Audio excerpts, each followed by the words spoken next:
Network marketing ನ ಗುಪ್ತ ರಹಸ್ಯಗಳು ಪುಸ್ತಕದಲ್ಲಿರೋ 23ನೇ chapter ಬಗ್ಗೆ ನಾನು ಮಾತಾಡ್ತಾ ಇದ್ದೀನಿ. ಟಾಪಿಕ್ ಏನಂತಂದ್ರೆ ಪ್ರೆಸೆಂಟೇಶನ್ ಕೇಳಿದಂತ ಪ್ರತಿಯೊಬ್ರು ಕೂಡ ನೆಟ್ವರ್ಕ್ ಮಾರ್ಕೆಟಿಂಗ್ ಇಂಡಸ್ಟ್ರಿಗೆ ಹೇಗೆ ಜಾಯಿನ್ ಮಾಡಿಸುವಂತದ್ದು. ಸೊ ಈ ಒಂದು ಪ್ರಶ್ನೆ ಅಥವಾ ಈ ಒಂದು ಗೊಂದಲ ಎಲ್ರಿಗೂ ಕೂಡ ಇರುತ್ತೆ. ಸೊ ಆ ಒಂದು ವಿಚಾರನ ಹೇಳಿ ನಾವು ಕ್ವಶನ್ ಅಂಡ್ ಆನ್ಸರ್ ಸೆಷನ್ ಶುರು ಮಾಡೋಣ. ಸ್ನೇಹಿತರೆ, ಪ್ರತಿಯೊಬ್ರು ಕೂಡ ಈ ಇಂಡಸ್ಟ್ರಿಗೆ ಜಾಯಿನ್ ಮಾಡಿಸ್ಬೋದು. ಬಟ್ ಅವರು ನೋ ಅಂತ ಹೇಳಿರ್ತಾರೆ. ನಿಮ್ಮ ಒಂದು ಆಪರ್ಚುನಿಟಿಗೆ, ನಿಮ್ಮ ಒಂದು ಅವಕಾಶಕ್ಕೆ ನೋ ಅಂತ ಹೇಳಿದಂತ ವ್ಯಕ್ತಿನ ಎಸ್ ಆಗಿ ಬದಲಾವಣೆ ಮಾಡ್ಬೇಕು ಅಂದ್ರೆ ಏನ್ ಮಾಡ್ಬೇಕು? ಸೊ ಅದಕ್ಕೆ ಬೇಕಾದಂತ ಟೆಕ್ನಿಕ್ಸ್ ಗಳನ್ನ ನಾವು ತಿಳ್ಕೋಬೇಕು. ನೋ ಇಂದ ಎಸ್ ಸಿ ಕನ್ವರ್ಟ್ ಮಾಡುವಂತದ್ದು ರಿಯಲ್ ಚಾಲೆಂಜ್ ಅಂತಾನೆ ಹೇಳ್ಬೋದು. ಜೊತೆಗೆ ಅಲ್ಲಿ ನಿಮ್ಮ ಕೌಶಲ್ಯಗಳನ್ನ ಅಳವಡಿಸ್ಕೋಬೇಕು, ಕೌಶಲ್ಯಗಳನ್ನ ಬಳಸಬೇಕು. ಆ ಟೆಕ್ನಿಕ್ಸ್ ಗಳನ್ನ ತಿಳ್ಕೊಂಡಾಗ ಮಾತ್ರ ನಾವು ಈಸಿಯಾಗಿ ಕ್ಲೋಸಿಂಗ್ ಮಾಡಕ್ ಸಾಧ್ಯ. ಪ್ರತಿಯೊಬ್ಬರಿಗೆ ಈ ಒಂದು ಅವಕಾಶ ಬೇಕಾಗಿರುತ್ತೆ. ಒಂದಲ್ಲ ಒಂದ್ ಕಾರಣಕ್ಕೆ ಈ ಅವಕಾಶ ಬೇಕಾಗಿರುತ್ತೆ. ಯಾಕಂದ್ರೆ ಎಲ್ಲಾ ರೀತಿಯ ಬೆನಿಫಿಟ್ ನ ಕೊಡ್ತಿರುವಂತ ಒಂದು ಏಕೈಕ industry multi level marketing industry ಅಥವಾ ಡೈರೆಕ್ಟ್ ಸೆಲ್ಲಿಂಗ್ ಇಂಡಸ್ಟ್ರಿ. ಸೊ ಇಂತ ಒಂದು ಪವರ್ಫುಲ್ ಇಂಡಸ್ಟ್ರಿಗೆ ಅವ್ರು ನೋ ಅಂತ ಹೇಳ್ತಾ ಇದ್ದಾರೆ ಅಂದ್ರೆ ಏನೋ ಒಂದು ರೀಸನ್ ಇರುತ್ತೆ, ಏನೋ ಒಂದು ಕಾರಣ ಇರುತ್ತೆ. ಸೊ ಹಲವಾರು ಕಾರಣಗಳನ್ನ ನಾವು ಫಸ್ಟ್ ಸ್ಟಡಿ ಮಾಡಬೇಕು. ಒಂದೊಂದು ಕೇಸಿಗೂ ಕೂಡ ಒಂದೊಂದು ರೀತಿಯ ಅಪ್ರೋಚ್ ಇರುತ್ತೆ, ಕ್ಲೋಸಿಂಗ್ ಟೆಕ್ನಿಕ್ ಇರುತ್ತೆ. ಸೊ ಅವೆಲ್ಲ ವಿಚಾರಗಳನ್ನ ನಾವು ತಿಳ್ಕೋಬೇಕು. ಸೊ ಅದಕ್ಕೆ ನಾವ್ ಹೇಳ್ತೀವಿ, ಪ್ರೆಸೆಂಟೇಶನ್ ಆಗಿದ ತಕ್ಷಣ ಮಾತಾಡುವಂತ ವಿಚಾರಗಳಿಗೆ ನಾವು ಕ್ಲೋಸಿಂಗ್ ಅಂತ ಕರಿತೀವಿ. ಪ್ರಾಸ್ಪೆಕ್ಟ್ ನ ಪ್ರೆಸೆಂಟೇಶನ್ ಮುಗಿಸ್ಕೊಂಡಾದ್ಮೇಲೆ ಮತ್ತೊಂದ್ಸಲ ನಾವು ಭೇಟಿ ಆದ್ರೆ ಅದನ್ನ ನಾವು ಫಾಲೋ ಅಪ್ ಅಂತ ಕರಿತೀವಿ. ಸೊ ಹಾಗಾದ್ರೆ ಕ್ಲೋಸಿಂಗ್ ಮಾಡುವಾಗ ನಾವ್ ಏನೆಲ್ಲ ಮಾತಾಡಬೇಕು ವಿಚಾರಗಳು, ಅದು ತುಂಬಾ ಇಂಪಾರ್ಟೆಂಟ್. ತುಂಬಾ ಜನರಿಗೆ ತಮ್ಮ ಕಂಪನಿಯ ಪ್ರೆಸೆಂಟೇಶನ್ ಕೊಡೋದು ಗೊತ್ತಿರತ್ತೆ, ಕಂಪನಿಯ ಬಗ್ಗೆ ಎಕ್ಸ್ಪ್ಲೇನ್ ಮಾಡೋದ್ ಗೊತ್ತಿರತ್ತೆ, ಕಂಪನಿಯ ಪ್ರಾಡಕ್ಟ್ ಬಗ್ಗೆ ಮಾಹಿತಿ ನೀಡೋದ್ ಗೊತ್ತಿರತ್ತೆ. ಬಟ್ ಅವೆಲ್ಲ ಎಕ್ಸ್ಪ್ಲೇನ್ ಮಾಡಾದ್ಮೇಲೆ ನಾವ್ ಏನನ್ನ ಮಾತಾಡಿದ್ರೆ ಅವರು ಜಾಯಿನ್ ಆಗ್ತಾರೆ ಅನ್ನೋದು ತುಂಬಾ ಇಂಪಾರ್ಟೆಂಟ್ ಆಗುತ್ತೆ. ಸೊ ಪ್ರೆಸೆಂಟೇಶನ್ ಮುಗಿದ ತಕ್ಷಣ ಅವ್ರಿಗೆ ಅವಕಾಶ ಕೊಡಿ. ಆಪೋಸಿಟ್ ವ್ಯಕ್ತಿಯ ಅಭಿಪ್ರಾಯನ ವ್ಯಕ್ತಪಡಿಸೋದಿಕ್ಕೆ ನೀವು ಸಮಯ ಕೊಡ್ಬೇಕು. ತುಂಬಾ ಜನರು ಮಾಡುವಂತ ಬಿಗ್ಗೆಸ್ಟ್ ಮಿಸ್ಟೇಕ್ ಏನು ಅಂತಂದ್ರೆ, ಪ್ರೆಸೆಂಟೇಶನ್ ಕೊಟ್ಬಿಡ್ತಾರೆ, ಅವರೇ ಕಂಟಿನ್ಯೂಸ್ ಆಗಿ ಅವ್ರಿಗೆ ಏನೇನ್ ಗೊತ್ತಿರುತ್ತೆ ಅವೆಲ್ಲವನ್ನು ಕೂಡ ಅವ್ರ ಮೈಂಡಿಗೆ ಪೋರ್ ಮಾಡ್ತಾರೆ. ಸೊ ಅವ್ರ ಮೈಂಡ್ ಒಳಗಡೆ ಹಾಕ್ತಾರೆ. ಬಟ್ ಅವರಿಗೆ ಮಾತಾಡೋದಕ್ಕೆ ಅವಕಾಶ ಕೊಡಲ್ಲ, ಅವರ ಅಭಿಪ್ರಾಯನ ವ್ಯಕ್ತಪಡಿಸೋದಕ್ಕೆ ಅವಕಾಶ ಕೊಡಲ್ಲ. ಯಾಕೆಂದ್ರೆ ಎಲ್ಲೋ ಒಂದ್ ಕಡೆ ಭಯ, ರಿಜೆಕ್ಟ್ ಮಾಡ್ಬಿಡ್ತಾರೇನೋ ಅಥವಾ ಅವ್ರು ಬೇಡ ಅಂತಾರೇನೋ ಅನ್ನೋ ಒಂದು ಭಯದಲ್ಲಿ ನಾವೇನೆ ಎಲ್ಲಾನು ಮಾತಾಡಿ ಸೊ ಗುಡ್ ಬೈ ಹೇಳಿ ಹೊರಟ್ಬಿಡ್ತೀವಿ. ಸೊ ಇದು ಆಕ್ಚುಲಿ ತುಂಬಾ ಜನರು ಮಾಡ್ತಿರುವಂತ ಬಿಗ್ಗೆಸ್ಟ್ ಮಿಸ್ಟೇಕ್. ಸ್ನೇಹಿತರೆ, ನೀವೇನ್ ಮಾತಾಡ್ತೀರಾ, ನೀವ್ ಎಷ್ಟು ವಿಚಾರಗಳನ್ನ ಅವ್ರಿಗೆ ತಿಳಿಸ್ತೀರಾ, ಪ್ರೆಸೆಂಟೇಶನ್ ಅಲ್ಲಿ ಏನೆಲ್ಲ ಅವ್ರಿಗೆ ಅರ್ಥ ಆಗುತ್ತೆ, ಇದು ಇಂಪಾರ್ಟೆಂಟ್ ಆಗಲ್ಲ. ಅವರು ನಿಮ್ಮ ಪ್ರೆಸೆಂಟೇಶನ್ ಕೇಳಿ ಆದ್ಮೇಲೆ ಏನ್ ರಿಪ್ಲೈ ಮಾಡ್ತಾರೆ ಅನ್ನೋದು ತುಂಬಾ ಇಂಪಾರ್ಟೆಂಟ್ ಆಗುತ್ತೆ. Yes or no? Am I right?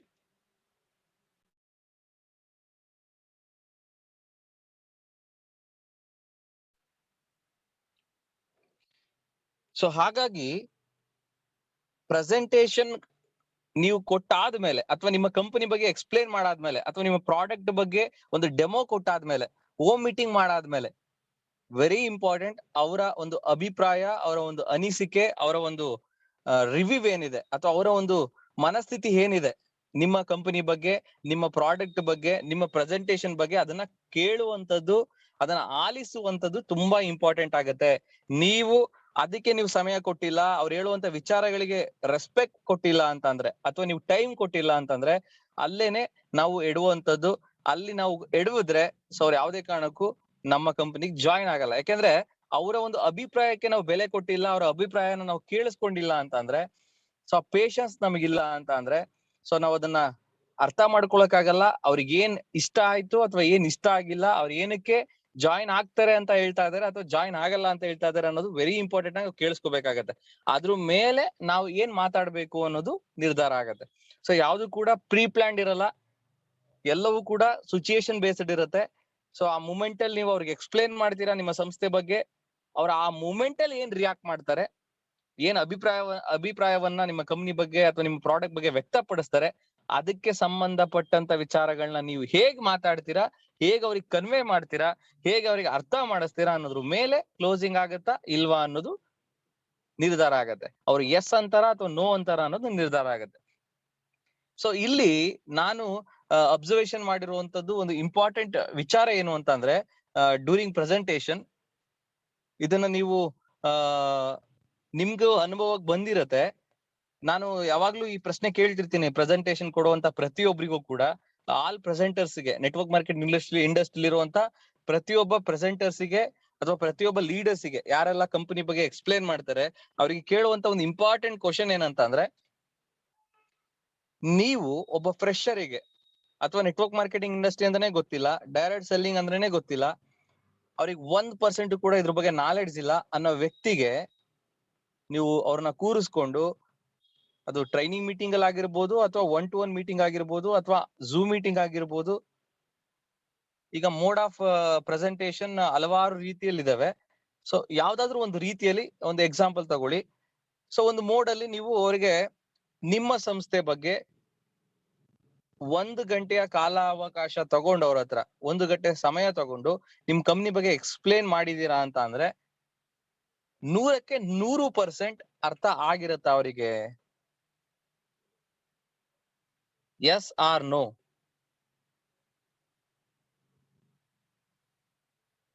ಇಲ್ಲಿ ತುಂಬಾ ಇಂಪಾರ್ಟೆಂಟ್ ವಿಚಾರನ ನೀವ್ ಅರ್ಥ ಮಾಡ್ಕೊಂಡ್ರೆ ನಿಮ್ಗೆ ಈ ಒಂದು ಕ್ಲಾರಿಟಿ ಸಿಗುತ್ತೆ ಕ್ಲೋಸಿಂಗ್ ಅಲ್ಲಿ. ನನ್ನ ಅನುಭವದ ಪ್ರಕಾರ ನಾನ್ ವರ್ಕ್ ಮಾಡುವಾಗ, ಜೊತೆಗೆ ಇವಾಗ ವರ್ಕ್ ಮಾಡ್ತಿರೋರ ಹತ್ರ ಇಂಟ್ರಾಕ್ಷನ್ ಯಾವಾಗ್ಲೂ ಮಾಡ್ತಿರ್ತೀನಿ ಈ ವಿಚಾರದ ಬಗ್ಗೆ.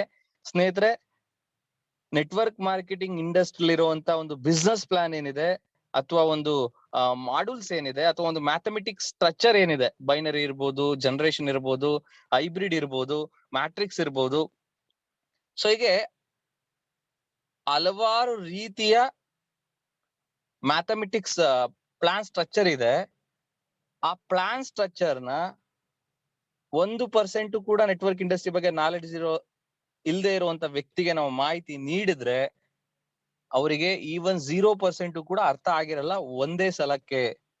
ಇದನ್ನ ಒಪ್ಕೊಳ್ತೀರಾ? Am I right? Yes or no? ನೀವೆಷ್ಟೇ ಪ್ರಯತ್ನ ಮಾಡಿ, ನೀವೆಷ್ಟೇ ಟೈಮ್ ತಗೊಳ್ಳಿ, ಅವರಿಗೆ 100ಕ್ಕೆ 100% 1% ಕೂಡ ಅರ್ಥ ಆಗಿರಲ್ಲ. ಸೊ ಇಲ್ಲಿ ನಾವು ಬುದ್ಧಿವಂತರಾಗಿ ನಾವು ಅರ್ಥ ಮಾಡ್ಕೋಬೇಕಿರುವಂತ ಒಂದು ಇಂಪಾರ್ಟೆಂಟ್ ವಿಚಾರ ಅಂದ್ರೆ, ಬರೀ 1 ಅವರ್ ಅಲ್ಲಿ 1 ಅವರ್ ಸಮಯ ತಗೊಂಡ್ರು ಕೂಡ ಆ ವ್ಯಕ್ತಿಯಿಂದ ನಾವು ನಮ್ಮ ಸಂಸ್ಥೆಯ ಪ್ಲಾನಿಂಗ್ ನ ಅರ್ಥ ಮಾಡ್ಸಕ್ ಆಗಲ್ಲ 100% ಅಂತ ಅಂದ್ಮೇಲೆ ಹೇಗೆ ನಾವು ಕ್ಲೋಸಿಂಗ್ ಮಾಡುವಂತದ್ದು? ಹಾಗಾದ್ರೆ ಇಂಪಾರ್ಟೆನ್ಸ್ ಯಾವ್ದಕ್ ನಾವು ಕೊಡ್ಬೇಕು?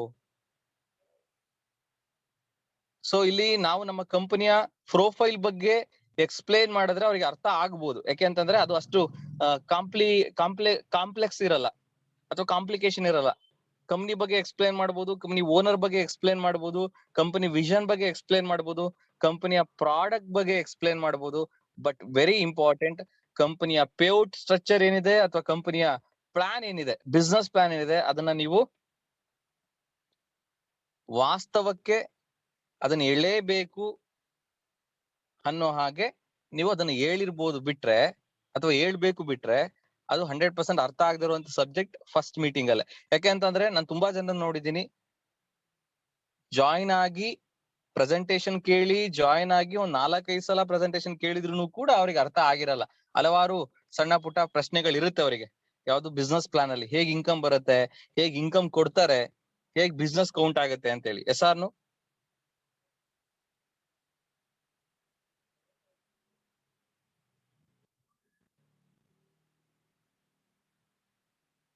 ಸೊ ಹೀಗಿರುವಾಗ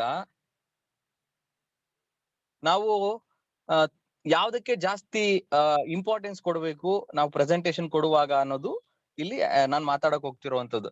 ಸೊ ಇಲ್ಲಿ ನೀವು ಆದಷ್ಟು ನಿಮ್ಮ ಸಂಸ್ಥೆ ಬಗ್ಗೆ ಒಂದು ಕ್ರಿಸ್ಪಿ ಆಗಿ, ಒಂದು ಪ್ಲಾನ್ಡ್ ಆಗಿ, ಆದಷ್ಟು ಒಂದು 20-30 ನಿಮಿಷದೊಳಗಡೆ ನಿಮ್ಮ ಒಂದು ಪ್ರೆಸೆಂಟೇಶನ್ ರೆಡಿ ಮಾಡ್ಕೊಳ್ಳಿ. ಅಷ್ಟ್ರೊಳಗಡೆನೆ ನೀವು ಜಾಸ್ತಿ ಮಾಹಿತಿನ ಕೊಡೋ ಹಾಗೆ ಒಂದು ರೆಡಿ ಮಾಡ್ಕೊಳ್ಳಿ, ಪ್ರಿಪೇರ್ ಆಗಿ. ಸೊ ಅದಾದ್ಮೇಲೆ ಅತಿ ಹೆಚ್ಚು ಸಮಯ ನೀವು ಯಾವ್ದು ಕೊಡ್ಬೇಕು ಅಂತ ಅಂದ್ರೆ ಅವರ ಒಂದು ಅಭಿಪ್ರಾಯನ ವ್ಯಕ್ತಪಡಿಸೋದಕ್ಕೆ ನೀವು ಸಮಯ ಕೊಡ್ಬೇಕು. ನಿಮ್ಮ ಒಂದು ಪ್ಲಾನ್ ಬಗ್ಗೆ, ನಿಮ್ಮ ಒಂದು ಪ್ರೆಸೆಂಟೇಶನ್ ಬಗ್ಗೆ, ನಿಮ್ಮ ಕಂಪನಿಯ ಬಗ್ಗೆ, ನಿಮ್ಮ ಕಂಪನಿ ಓನರ್ ಬಗ್ಗೆ, ಕಂಪನಿ ವಿಷನ್ ಬಗ್ಗೆ ಅವ್ರಿಗೆ ಮಾತಾಡೋದಕ್ಕೆ ಅವಕಾಶ ಕೊಡ್ಬೇಕು. ಅವರ ಒಂದು ಅನಿಸಿಕೆನ ತಗೋಬೇಕು. ಆ ಅನಿಸಿಕೆಯಲ್ಲಿ ನಿಮಗೆ ಗೊತ್ತಾಗತ್ತೆ, ಅವರ ಒಂದು ಮಾತಿನ ಶೈಲಿ ಮೇಲೆ ನೀವು ನಿರ್ಧಾರ ಮಾಡ್ಬೋದು ನಿಮ್ಮ ಕಂಪನಿಯ ಕಡೆಗೆ ಅವರ ಒಲವು ಇದೆಯಾ ಅಥವಾ ಇಲ್ವಾ ಅಂತ. ಇದು ಈಸಿಯಾಗಿ ನೀವು ಡಿಸೈಡ್ ಮಾಡ್ಬೋದು. ಅವ್ರು ಕೊಡುವಂತ ಅಭಿಪ್ರಾಯ ಅಥವಾ ಅವರು ಮಾತಾಡೋ ಶೈಲಿ, ಯಾವ ಇಂಟ್ರೆಸ್ಟ್ ಮೇಲೆ ಮಾತಾಡ್ತಾರೆ, ಎಕ್ಸೈಟ್ ಅಲ್ಲಿ ಮಾತಾಡ್ತಾರೋ ಅಥವಾ ಏನು ಬೇಕೋ ಬೇಡವೋ ಅನ್ನೋ ಒಂದು ಶೈಲಿ ಮಾತಾಡ್ತಾರೋ ಅನ್ನೋದನ್ನ ಈಸಿಯಾಗಿ ನೀವು ಫೈಂಡ್ ಔಟ್ ಮಾಡ್ಬೋದು. ನಿಮ್ಗೆ ಹೋಗ್ತಾ ಹೋಗ್ತಾ ಅದು ಪ್ರಾಕ್ಟೀಸ್ ಆಗ್ತಾ ಗೊತ್ತಾಗ್ಬಿಡುತ್ತೆ ಅವ್ರು ಕೊಡುವಂತ ಅಭಿಪ್ರಾಯದ ಮೇಲೆನೆ ಅವ್ರಿಗೆ ಇಂಟ್ರೆಸ್ಟ್ ಇದೆಯಾ ನಿಮ್ ಸಂಸ್ಥೆ ಮೇಲೆ ಅಥವಾ ಇಲ್ವಾ ಅಂತೇಳಿ. S or no?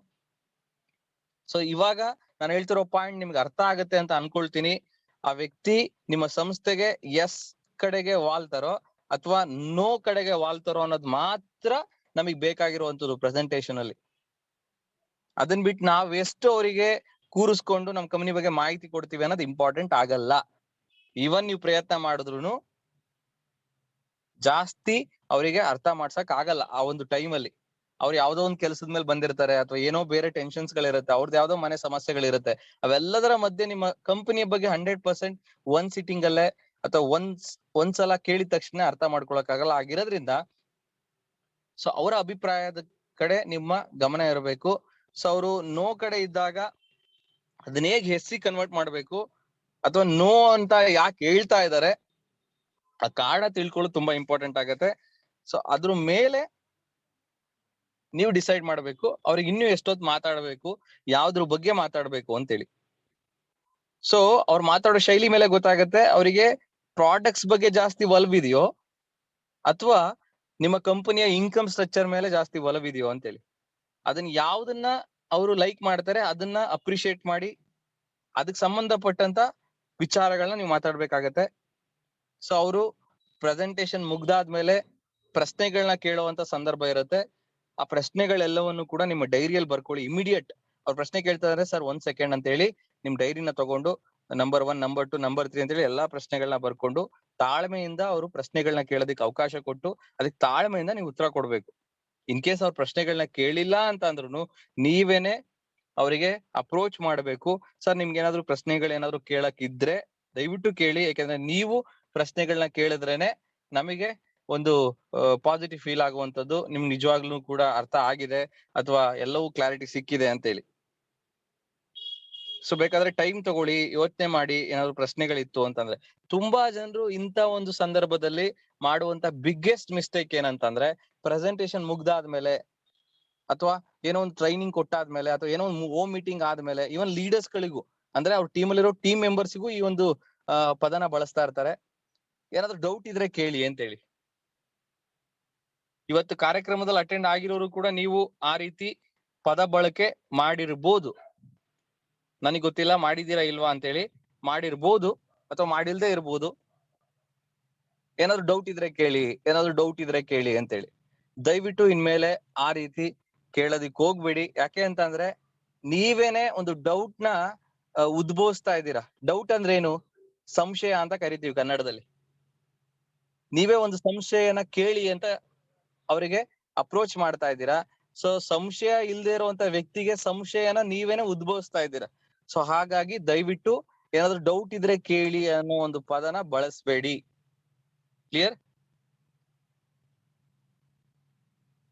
ಸೊ ಹಾಗಾದ್ರೆ ಏನಂತ ಕೇಳ್ಬೇಕು? ಏನಾದ್ರು ಪ್ರಶ್ನೆಗಳು ನಿಮ್ಗೆ ಏನಾದ್ರು ಇದ್ರೆ ನನ್ನ ಒಂದು ನಮ್ಮ ಒಂದು ಸಂಸ್ಥೆಯ ಪ್ರೆಸೆಂಟೇಶನ್ ಗೆ ಸಂಬಂಧಪಟ್ಟಂತ ಏನಾದ್ರು ನಿಮ್ಮ ಪ್ರಶ್ನೆಗಳಿದ್ರೆ, ಏನಾದ್ರು ಕ್ವೇರೀಸ್ ಇದ್ರೆ ದಯವಿಟ್ಟು ಕೇಳಿ. ಸೊ ಈ ರೀತಿ ನೀವು ಕೇಳ್ಬೇಕು. ಬಿಟ್ರೆ ದಯವಿಟ್ಟು ಏನಾದ್ರು ಡೌಟ್ ಇದ್ರೆ ಕೇಳ್ಬೋದು ಅಥವಾ ಡೌಟ್ ಇದ್ರೆ ಕೇಳಿ ಅಂತ ಯಾವ್ದೇ ಕಾರಣಕ್ಕೂ ಬಳಸಬೇಡಿ. ಕ್ಲಿಯರ್? ಸೊ ಅವ್ರು ಕೇಳುವಂತ ಪ್ರಶ್ನೆಗಳನ್ನ ಸರಿಯಾಗಿ ಆಲಿಸಬೇಕು. ಅದಕ್ಕೆ ಯಾವ ರೀತಿಯಲ್ಲಿ ಉತ್ತರ ಕೊಟ್ರೆ ಅವರು ನೋ ಇಂದ ಎಸ್ ಸಿ ಕನ್ವರ್ಟ್ ಆಗ್ತಾರೆ ಅಥವಾ ಎಸ್ ಕಡೆ ಇದ್ರೂನು 100% ಎಸ್ ಹೇಗೆ ಕನ್ವರ್ಟ್ ಮಾಡಬಹುದು ಅನ್ನೋದನ್ನ ನೀವು ಪ್ಲಾನಿಂಗ್ ಮಾಡ್ಕೋಬೇಕು. ಅವ್ರು ಕೇಳುವಂತ ಪ್ರಶ್ನೆಗಳಿಗೆ ನೀವು ಬೇಜಾರಾಗಬಾರ್ದು. ಸೊ ಡಿಪ್ರೆಷನ್ ಗೆ ಹೋಗ್ಬಾರ್ದು, ಕೋಪ ಮಾಡ್ಕೋಬಾರ್ದು. ಸೊ ವೆರಿ ಇಂಪಾರ್ಟೆಂಟ್, ನಿಮ್ ಮುಖದಲ್ಲಿ ಯಾವಾಗ್ಲೂ ಕೂಡ ನಗು ಇರ್ಬೇಕು. ಇನ್ನೊಂದು ಸೀಕ್ರೆಟ್ ಪಾಯಿಂಟ್ ನಾನು ನಿಮ್ಗೆ ಹೇಳ್ತೀನಿ. ಒಬ್ಬ ವ್ಯಕ್ತಿ ನಿಮ್ಮ ಸಂಸ್ಥೆಯ ಬಗ್ಗೆ ಹಲವಾರು ಪ್ರಶ್ನೆಗಳನ್ನ ಕೇಳ್ತಾ ಇದ್ದಾನೆ, ಸೊ ನೇರ ನುಡಿಯಿಂದ ಮಾತಾಡ್ತಾ ಇದ್ದಾನೆ ಅಂದ್ರೆ ನೀವು ನಿಜವಾಗ್ಲೂ ಖುಷಿ ಪಡ್ಬೇಕು. ಯಾಕೆ ಖುಷಿ ಪಡ್ಬೇಕು ಅಂತಂದ್ರೆ ರೀಸನ್ ಅಂದ್ರೆ ಸ್ನೇಹಿತರೆ, ಅವರು ನಿಮ್ಮ ಕಂಪನಿ ಬಗ್ಗೆ ಒಲವನ್ನ ತೋರಿಸ್ತಾ ಇದ್ದಾರೆ. ನಿಮ್ಮ ಕಂಪನಿ ಬಗ್ಗೆ ಇನ್ನೂ ಆಳವಾಗಿ ತಿಳ್ಕೋಬೇಕು ಅಂತೇಳಿ ಅವರು ಅಷ್ಟೊಂದು ಪ್ರಶ್ನೆಗಳನ್ನ ಕೇಳ್ತಾ ಇದ್ದಾರೆ ಅಂತ ಅರ್ಥ. ನಮಗೆ ಒಂದು ತಪ್ಪು ಕಲ್ಪನೆ ಇರುತ್ತೆ, ತುಂಬಾ ಪ್ರಶ್ನೆಗಳನ್ನ ಕೇಳಿದ್ರೆ ಅವ್ರು ಮೋಸ್ಟ್ಲಿ ಜಾಯಿನ್ ಆಗಲ್ವೇನೋ, ಅವ್ರು ಬೇಕು ಅಂತಾನೆ ಅಷ್ಟೊಂದು ಪ್ರಶ್ನೆಗಳನ್ನ ಕೇಳ್ತಾ ಇದಾರೇನೋ ಅಂತ ಅನ್ಸುತ್ತೆ. ಬಟ್ ನೀವು ಅವರ ಒಂದು ಸೈಕಾಲಜಿನ ಅರ್ಥ ಮಾಡ್ಕೊಂಡ್ರೆ, ಅವ್ರು ತುಂಬಾ ಪ್ರಶ್ನೆಗಳನ್ನ ಮೈಂಡ್ ಅಲ್ಲಿ ಇಟ್ಕೊಂಡು ಕೇಳ್ತಾ ಇದಾರೆ ಅಂತಂದ್ರೆ ನಿಮ್ಮ ಸಂಸ್ಥೆಯ ಬಗ್ಗೆ ಎಲ್ಲೋ ಒಂದ್ ಕಡೆ ಒಲವಿದೆ, ಸಂಸ್ಥೆಯ ಬಗ್ಗೆ ಆಳವಾಗಿ ತಿಳ್ಕೊಬೇಕು ಅನ್ನೋ ಒಂದು ಇಂಟ್ರೆಸ್ಟ್ ಗೆ ಅವರು ಹಲವಾರು ಪ್ರಶ್ನೆಗಳನ್ನ ಕೇಳ್ತಾ ಇದಾರೆ ಅನ್ನೋದನ್ನ ನೀವ್ ಯಾವತ್ತೂ ಕೂಡ ಮರಿಬಾರ್ದು. ಸೊ ಹಾಗಾಗಿ ಅವರು ಪ್ರಶ್ನೆಗಳನ್ನ ಕೇಳ್ತಾ ಇದಾರೆ ಅಂದ್ರೆ ನಗ್ನಗ್ತಾ ಆ ಪ್ರಶ್ನೆ ರಿಸೀವ್ ಮಾಡ್ಕೊಳ್ಳಿ. ಆ ಪ್ರಶ್ನೆಗಳಿಗೆ ನಿಮ್ಗೆ ಉತ್ತರ ಗೊತ್ತಿದ್ರೆ ಸ್ಪಾಟ್ ಅಲ್ಲಿ ಆನ್ಸರ್ ಕೊಡಿ. ತುಂಬಾ ಜನರು ಮಾಡುವಂತ biggest mistake, one more biggest mistake ಏನಂತಂದ್ರೆ, ಅವರಿಗೆ ಆಪೋಸಿಟ್ ವ್ಯಕ್ತಿ ಕೇಳಿದಂತ ಪ್ರಶ್ನೆಗೆ ಉತ್ತರ ಗೊತ್ತಿಲ್ಲ ಅಂದ್ರುನು ಮ್ಯಾನೇಜ್ ಮಾಡೋದಿಕ್ ಹೋಗ್ತಾರೆ, ಆಫ್ ಇನ್ಫಾರ್ಮೇಶನ್ ಕೊಡೋದಿಕ್ ಹೋಗ್ತಾರೆ, ಮತ್ತೆ ಸರಿಯಾದಂತ ಉತ್ತರ ಗೊತ್ತಿಲ್ಲ ಅಂತ ಅಂದ್ರೂ ಕೂಡ ತಪ್ಪು ಉತ್ತರಗಳನ್ನ ಕೊಡ್ತಾ ಇರ್ತಾರೆ. ದಯವಿಟ್ಟು ಹಾಗೆ ಮಾಡೋದಿಕ್ ಹೋಗ್ಬೇಡಿ. ನೀವು ಆ ವ್ಯಕ್ತಿಗೆ ಆ ಒಂದು ಮೂಮೆಂಟ್ ಅಲ್ಲಿ ಒಂದು ಉತ್ತರ ಕೊಡ್ಬೇಕು ಅನ್ನೋ ಒಂದು ಬರದಲ್ಲಿ ಏನೇನೋ ಉತ್ತರ ಕೊಟ್ರೆ ಅದು ಮುಂದೊಂದ್ ದಿನ ಅದು ತಪ್ಪು ಇನ್ಫಾರ್ಮೇಶನ್ ಅಂತ ಗೊತ್ತಾದಾಗ ನಿಮ್ಮೇಲಿರುವಂತ ಒಂದು ನಂಬಿಕೆ ಅಥವಾ ನಿಮ್ಮೇಲಿರುವಂತ ನಿಮ್ ಮಾತ್ ಮೇಲಿರುವಂತ ಒಂದು ಭರವಸೆ ಕಳ್ಕೊಳ್ತೀರಾ ನೀವು. ಸೊ ಹಾಗಾಗೇನೆ ನಿಮಗ್ ಗೊತ್ತಿರುವಂತ ವಿಚಾರಗಳನ್ನ ಮಾತ್ರ ಉತ್ತರ ಕೊಡಿ. ಇನ್ ಕೇಸ್ ಅವ್ರು ಕೇಳುವಂತ ಪ್ರಶ್ನೆಗಳಿಗೆ ನಿಮ್ಮ ಹತ್ರ ಉತ್ತರ ಇಲ್ಲ ಅಂತಂದ್ರೆ ಡೋಂಟ್ ವರಿ, ಇಮಿಡಿಯೇಟ್ ಅಪ್ಲೈನಿಗೆ ಕಾಲ್ ಮಾಡಿ. ಸೊ ಇವರು ತುಂಬಾ ಅನುಭವ ಇರುವಂತ ವ್ಯಕ್ತಿ, ಇವ್ರು ನನಗಿಂತ ಅತಿ ಹೆಚ್ಚು ಇನ್ಫಾರ್ಮೇಶನ್ ತಿಳ್ಕೊಂಡಿದ್ದಾರೆ. ನೀವು ಅವ್ರ ಹತ್ರ ಏನೆಲ್ಲಾ ಪ್ರಶ್ನೆಗಳನ್ನ ಕೇಳಿದ್ರಿ, ನನ್ನ ಹತ್ರ ಉತ್ತರ ಇಲ್ಲದೆ ಇರುವಂತ ಎಲ್ಲಾ ಉತ್ತರಗಳು ಅವ್ರ ಹತ್ರ ಇದೆ. ಸೊ ಅವ್ರಿಗೆ ನಾನು ಕಾಲ್ ಮಾಡ್ಕೊಡ್ತೀನಿ, ಅವ್ರ ಹತ್ರ ಮಾತಾಡಿ ಅಂತೇಳಿ ಇಮಿಡಿಯೇಟ್ ಅವ್ರಿಗೆ ಕಾಲ್ ಮಾಡಿ ನೀವು ಮಾತಾಡೋದು ಕೇಳ್ಬೇಕು. ಅವಾಗ ಅವ್ರು ಪೂರ್ತಿ ಕ್ಲಾರಿಟಿ ಕೊಡ್ತಾರೆ. ಕ್ಲಿಯರ್? ಸೊ ಅವ್ರ ಪ್ರಶ್ನೆಗಳಿಗೆ ಉತ್ತರಿಸುವಾಗ ನಿಮ್ಮಲ್ಲಿ ಒಂದು ಕಾನ್ಫಿಡೆನ್ಸ್ ಇರಬೇಕು. ಸೊ ಆ ಕಾನ್ಫಿಡೆನ್ಸ್ ಇದ್ದಾಗ ಮಾತ್ರ ಸೊ ಆ ವ್ಯಕ್ತಿಗೆ ನಿಮ್ಮ ಒಂದು ಉತ್ತರ ಸ್ಯಾಟಿಸ್ಫ್ಯಾಕ್ಷನ್ ಸಿಗುವಂತದ್ದು. ಸೊ ಒಂದಂತೂ ನಾನು ಖುಷಿಯಿಂದ ಹೇಳಕ್ ಇಷ್ಟಪಡ್ತೀನಿ, ನೆಟ್ವರ್ಕ್ ಮಾರ್ಕೆಟಿಂಗ್ ಇಂಡಸ್ಟ್ರಿ ಅಥವಾ ಡೈರೆಕ್ಟ್ ಸೆಲ್ಲಿಂಗ್ ಇಂಡಸ್ಟ್ರಿಯಲ್ಲಿ ಅವ್ರಿಗೆ ಏನೆಲ್ಲ ಬೇಕೋ ಎಲ್ಲವೂ ಕೂಡ ಇದೆ. ಸೊ ಅದಕ್ಕೆ ನಾವ್ ಯಾವಾಗ್ಲೂ ಹೇಳ್ತಿರ್ತೀವಿ ಪ್ರೈಮರಿ ಮೋಟಿವೇಟಿಂಗ್ ಫ್ಯಾಕ್ಟರ್ಸ್ ಅಂತೇಳಿ, PMF ಅಂತೇಳಿ, primary motivating factors. What you mean by primary motivating factors ಅಂತ ಅಂದ್ರೆ, ಒಬ್ಬ ಮನುಷ್ಯನಿಗೆ ಅತಿ ಹೆಚ್ಚು ಮೋಟಿವೇಶನ್ ಕೊಡುವಂತದ್ದು, ಜೀವನದಲ್ಲಿ ಅತಿ ಮುಖ್ಯವಾಗಿ ಬೇಕಾಗಿರುವಂತದ್ದು. ಸೊ ಇಡೀ ಪ್ರಪಂಚಾದ್ಯಂತ ಯಾವುದೇ ವ್ಯಕ್ತಿನ ನೀವು ತಗೊಂಡ್ರೆ ಸೊ ಆ ವಿಚಾರಗಳು ಪ್ರತಿಯೊಬ್ಬರಿಗೂ ಮೋಟಿವೇಶನ್ ಕೊಡುತ್ತೆ. ಸೊ ಆ 9 ವಿಚಾರಗಳು ಒಂದೇ ವೇದಿಕೆಯಲ್ಲಿ ಸಿಗುವಂತದ್ದು ಅಂತ ಅಂದ್ರೆ ಆ ವೇದಿಕೆ ಬರೀ ಡೈರೆಕ್ಟ್ ಸೆಲ್ಲಿಂಗ್ ಮಾತ್ರ. ಸೊ ಹಾಗಾದ್ರೆ ಆ 9 ವಿಚಾರಗಳು ಯಾವುದು ಅನ್ನೋದನ್ನ ನಾನು ನೆಟ್ವರ್ಕ್ ಮಾರ್ಕೆಟಿಂಗ್ ಸಕ್ಸಸ್ ಮಂತ್ರಗಳು ಪುಸ್ತಕದಲ್ಲೂ ಮೆನ್ಷನ್ ಮಾಡಿದೀನಿ, ಇವನ್ ಗುಪ್ತ ರಹಸ್ಯಗಳು ಪುಸ್ತಕದಲ್ಲೂ ಮೆನ್ಷನ್ ಮಾಡಿದೀನಿ. ಸೊ ಟೋಟಲಿ 9 ಪಾಯಿಂಟ್ಸ್ ಇದೆ. ಸೊ ಮೊದಲನೇದು ಹೆಚ್ಚುವರಿ ಆದಾಯ, ಎಕ್ಸ್ಟ್ರಾ ಇನ್ಕಮ್ ಅಂತ ಕರಿತೀವಿ. ಸೊ ಇಲ್ಲಿ ನೀವು ನೆಟ್ವರ್ಕ್ ಇಂಡಸ್ಟ್ರಿ ವರ್ಕ್ ಮಾಡ್ತಾ ನೀವು ಇನ್ನ ಹಲವಾರು ವೇದಿಕೆಗಳಲ್ಲಿ ನೀವು ಕೆಲಸ ಮಾಡ್ಬೋದು. ಇದನ್ನ ಪಾರ್ಟ್ ಟೈಮ್ ಆಗಿ ನೀವು ಕೆಲಸ ಮಾಡ್ಕೊಂಡು ಇದ್ರಲ್ಲೂ ಕೂಡ ಒಂದು ಅರ್ನಿಂಗ್ಸ್ ಮಾಡ್ಬೋದು. ಇಲ್ಲಿ ನಿಮ್ಗೆ ಟೈಮ್ ಫ್ರೀಡಮ್ ಇರುತ್ತೆ, ನೀವು ಇಷ್ಟ ಬಂದಿದ್ದ ಸಮಯದಲ್ಲಿ ಇಷ್ಟ ಬಂದಿದ್ದ ಪ್ಲೇಸ್ ಅಲ್ಲಿ ನೀವು ವರ್ಕ್ ಮಾಡ್ಬೋದು. ಆರ್ಥಿಕ ಸ್ವತಂತ್ರ ಇರುತ್ತೆ. ಮೂರನೇದು ಅಂದ್ರೆ ಎಷ್ಟು ಬೇಕು ಅಷ್ಟು ಆದಾಯನ ನೀವು ಇಲ್ಲಿ ಗಳಿಸಕ್ ಸಾಧ್ಯತೆ ಇದೆ, ನಿಮ್ಮ ಚೆಕ್ ನ ನೀವೇ ಬರ್ಕೊಳಕ್ ಸಾಧ್ಯತೆ ಇದೆ. ಸೊ ನಾಲ್ಕನೇದು, ಬೇರೆಯವರಿಗೆ ಸಹಾಯ ಮಾಡಿದ್ರೇನೆ ಇಲ್ಲಿ ನೀವು ಸಕ್ಸಸ್ ಆಗುವಂತದ್ದು. ನೀವು ಗೆಲ್ಬೇಕು ಅಂದ್ರೆ ಇನ್ನೊಬ್ಬರನ್ನ ಗೆಲ್ಲಿಸ್ಬೇಕು. ಸೊ ಐದನೇದು, ಇದು ನಮ್ಮ ಸ್ವಂತ ಬಿಸ್ನೆಸ್, ಇಲ್ಲಿ ಯಾರು ಬಾಸ್ ಇರಲ್ಲ. ಸೊ ಸ್ವಂತ ಬಿಸ್ನೆಸ್ ಮಾಡ್ಬೇಕು ಅಂತಿರೋರಿಗೆ ಒಂದು ಗೋಲ್ಡನ್ ಆಪರ್ಚುನಿಟಿ, ಅದು ಡೈರೆಕ್ಟ್ ಸೆಲ್ಲಿಂಗ್. ಸೊ ಆರನೇದು, ಬೇಗ ನಿವೃತ್ತಿ ಹೊಂದುವಂತದ್ದು, ಅಂದ್ರೆ ಅರ್ಲಿ ರಿಟೈರ್ಮೆಂಟ್ ಅಂತ ಕರಿತೀವಿ. ಸೊ ಇಲ್ಲಿ ನೀವು ಕರೆಕ್ಟ್ ಆಗಿ ಸೀರಿಯಸ್ ಆಗಿ ಸಿನ್ಸಿಯರ್ ಎಫರ್ಟ್ ಇಂದ ವರ್ಕ್ ಮಾಡಿದ್ದೆ ಆಯ್ತು ಅಂತಂದ್ರೆ ಸೊ ನೀವು ಇಲ್ಲಿ ಬೇಗ ರಿಟೈರ್ ಆಗ್ಬೋದು. ಯಾಕಂದ್ರೆ ನಿಮ್ದಾದ ಒಂದು ಟೀಮ್ ಸೆಟ್ ಆಗಿರುತ್ತೆ. ಆ ಟೀಮ್ ಅವ್ರವ್ರ ಡ್ರೀಮ್ಸ್ ಗೆ, ಅವ್ರವ್ರ ಗುರಿಗಳಿಗೆ, ಅವ್ರವ್ರ ಕನಸುಗಳಿಗೆ ವರ್ಕ್ ಮಾಡ್ತಿರ್ತಾರೆ. ಸೊ ಅದ್ ನಿಮ್ಗೆ ಪ್ಯಾಸಿವ್ ಆಗಿ ಇನ್ಕಮ್ ಬರ್ತಿರತ್ತೆ. ಸೊ ಅಂಡ್ ಏಳನೇದು, ಮುಂದಿನ ಪೀಳಿಗೆ ಆಸ್ತಿ ಆಗತ್ತೆ. ಯಾಕೆಂದ್ರೆ ಇಲ್ಲಿ ನೀವು ಮಾಡೋಂತ ಒಂದು ID, ಒಂದು ಟೀಮ್, ಆ ಟೀಮ್ ನೀವು ಇನ್ ಕೇಸ್ ಡೆತ್ ಆದ್ರೂ ಕೂಡ ನಾಮಿನಿಗೆ ಇನ್ಕಮ್ ಹೋಗುತ್ತೆ ಆ ಟೀಮ್ ವರ್ಕ್ ಮಾಡ್ತಾ ಇದ್ರೆ. ಎಂಟನೇದು, ಹೊಸ ಜನರನ್ನ ಭೇಟಿ ಮಾಡುವಂತದ್ದು, ಅಂದ್ರೆ ಫೇಮಸ್ ಆಗುವಂತದ್ದು, ನೇಮ್ ಹೆಸರು ಮಾಡುವಂತದ್ದು. ಸೊ ನಮ್ಮ ಹೆಸರು ಎಲ್ರಿಗೂ ಗೊತ್ತಿದೆ ಅಂತ ಅಂದ್ರೆ ಸೊ ನಮ್ಗೆ ಫೇಮಸ್ ಆಗಿದೀವಿ ಅಂತೇಳಿ. ಸೊ ಅದು ಒಂದು ಸಾಧ್ಯ ಇದೆ. ಒಂಬತ್ತನೇದು, ವ್ಯಕ್ತಿತ್ವ ವಿಕಸನ, ಪರ್ಸನಾಲಿಟಿ ಡೆವಲಪ್ಮೆಂಟ್ ಅಂತ ಕರಿತೀವಿ, ವ್ಯಕ್ತಿತ್ವ ವಿಕಸನ. ಸೊ ಆ ಪರ್ಸನಲ್ ಡೆವಲಪ್ಮೆಂಟ್ ಏನಿದೆ ಅದು ಈ ಒಂದು ಇಂಡಸ್ಟ್ರಿ ಮುಖಾಂತರ ಸಾಧ್ಯ ಇದೆ. ಎಷ್ಟೋ ಜನರು ತುಂಬಾ ವಿಚಾರಗಳಲ್ಲಿ ನೆಗೆಟಿವ್ ಆಂಗಲ್ ಇದ್ದವರು ಇವತ್ತು ಈ ಇಂಡಸ್ಟ್ರಿ ಬಂದು ಒಂದು ದೊಡ್ಡ ಮಟ್ಟದ ಬದಲಾವಣೆ, ಟ್ರಾನ್ಸ್ಫಾರ್ಮೇಶನ್ ಆಗಿದ್ದಾರೆ. ಈ 9ಕ್ಕೆ 9 ಸಾಧ್ಯ ಇದೆ ಅಂತಂದ್ರೆ ಅದು ನೆಟ್ವರ್ಕ್ ಮಾರ್ಕೆಟಿಂಗ್ ಇಂಡಸ್ಟ್ರಿಯಲ್ಲಿ ಮಾತ್ರ ಅಂತ ಹೇಳಕ್ ಹೆಮ್ಮೆ ಆಗುತ್ತೆ. ಜೊತೆಗೆ ESPI ಕ್ವಾಡ್ರೆಂಟ್ ಬಗ್ಗೆ ಎಕ್ಸ್ಪ್ಲೈನ್ ಮಾಡಿ ಅವರಿಗೆ, ಮತ್ತೆ ನಿಮ್ಮ ಕಂಪ್ನಿಯಲ್ಲಿ ಸಾಧನೆ ಮಾಡಿದಂತ ಸಾಧಕರ ಬಗ್ಗೆ ಎಕ್ಸ್ಪ್ಲೈನ್ ಮಾಡಿ. ವೆರಿ ಇಂಪಾರ್ಟೆಂಟ್, ಇಲ್ಲಿ ನೀವು ಒಂದು ಟೆಕ್ನಿಕ್ ಇದೆ, ಕ್ಲೋಸಿಂಗ್ ಟೆಕ್ನಿಕ್ ಅಂತ ಕರಿತೀವಿ ಇದನ್ನ. ಸೊ ಅದು ಯಾವ ಪಾಯಿಂಟ್ ಅಂತಂದ್ರೆ ವೆರಿ ಇಂಪಾರ್ಟೆಂಟ್. ಇವಾಗ ಯಾರೋ ಒಬ್ಬ ವ್ಯಕ್ತಿ ಆಕ್ಚುಲಿ ಅವರು ಇಂಜಿನಿಯರ್ ಆಗಿ ಕೆಲಸ ಮಾಡ್ತಾ ಇದ್ದಾರೆ, ಅಥವಾ ಪ್ರೊಫೆಷನಲಿ ಇಂಜಿನಿಯರ್ ಬ್ಯಾಕ್ ಗ್ರೌಂಡ್ ಇಂದ ಬಂದಿರುವಂತ ವ್ಯಕ್ತಿ ಅಂತ ಅಂದ್ರೆ ನಿಮ್ ಸಂಸ್ಥೆಯಲ್ಲಿ ಕ್ರಾಸ್ ಚೆಕ್ ಮಾಡ್ಕೊಂಡಿರ್ಬೇಕು. ಯಾರಾದ್ರೂ ಇಂಜಿನಿಯರ್ ಆಗಿ ನಿಮ್ಮ ಕಂಪ್ನಿಗೆ ಜಾಯಿನ್ ಆಗಿ ಇವತ್ತು ಸಾಧನೆ ಮಾಡಿರುವಂತ ಸಾಧಕರು ಯಾರು ಇದ್ದಾರಾ?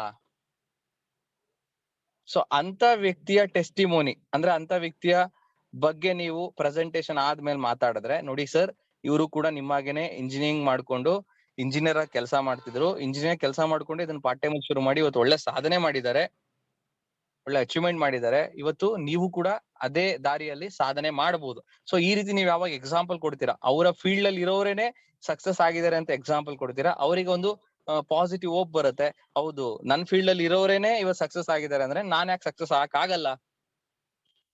ಸೊ ಈ ಒಂದು ಆಂಗಲ್ ಅಲ್ಲಿ ನೀವು ಅವರಿಗೆ ಕ್ಲೋಸಿಂಗ್ ಮಾಡಬೇಕು. ಸೊ ಇದು ಆಕ್ಚುಯಲ್ ಆಗಿ ಇರುವಂತದ್ದು ಕ್ಲೋಸಿಂಗ್ ಟೆಕ್ನಿಕ್ಸ್. ಸೊ ಇವತ್ತಿಗೆ ಒಂದು ನೆಟ್ವರ್ಕ್ ಮಾರ್ಕೆಟಿಂಗ್ ಇಂಡಸ್ಟ್ರಿಯ ಬಗ್ಗೆ ಒಂದು ಮಾಹಿತಿ ಸಾಕು. ಕ್ವಶನ್ ಅಂಡ್ ಆನ್ಸರ್ ಸೆಷನ್ ಬಗ್ಗೆ ಇವತ್ತು ನಿಮ್ನೆಲ್ಲರೂ ಕೂಡ ವೆಲ್ಕಮ್ ಮಾಡ್ಕೊಳ್ತಾ ಇದೀನಿ ಒನ್ಸ್ ಅಗೇನ್. ಸೊ 100 ಜನರಿಗೆ ಮಾತ್ರ ಅವಕಾಶ ಇರುವಂತದ್ದು. ಸೊ ಇವತ್ತೆಲ್ಲರೂ ಕೂಡ ಇದೀರಾ. So thank you so much. ಇವತ್ತಿನ ಕರೆಗೆ ಒಗ್ಗೂಡಿ ಇವತ್ತು ಸಪೋರ್ಟ್ ಮಾಡಿದೀರಾ. So 100 members, congratulation, thank you so much. So ಇವತ್ತಿನ ಕ್ವಶನ್ ಅಂಡ್ ಆನ್ಸರ್ ಸೆಷನ್ ಇಟ್ಕೊಂಡಿರೋದು ಒಂದೇ ಉದ್ದೇಶಕ್ಕೆ, ಒಂದು ಗುರಿನ ಇಟ್ಕೊಂಡು ನಾವು ವರ್ಕ್ ಮಾಡ್ತಾ ಇದೀವಿ. ಅದರಲ್ಲಿ ಮೊದಲನೇದು ಯೂಟ್ಯೂಬ್ ಚಾನಲ್ ಆಗಿರ್ಬೋದು, ಪುಸ್ತಕ ಆಗಿರ್ಬೋದು, MLM and wellness certification course ಆಗಿರ್ಬೋದು, ಇವೆಲ್ಲ ಮಾಡ್ತಿರೋದು ಒಂದೇ ಒಂದು ಗುರಿಗೋಸ್ಕರ. ಸೊ ಆ ಗುರಿಗೆ ನೀವೇ ರಾಯಭಾರಿಗಳು, ನೀವೇ ಬ್ರ್ಯಾಂಡ್ ಅಂಬಾಸಿಡರ್ಸ್.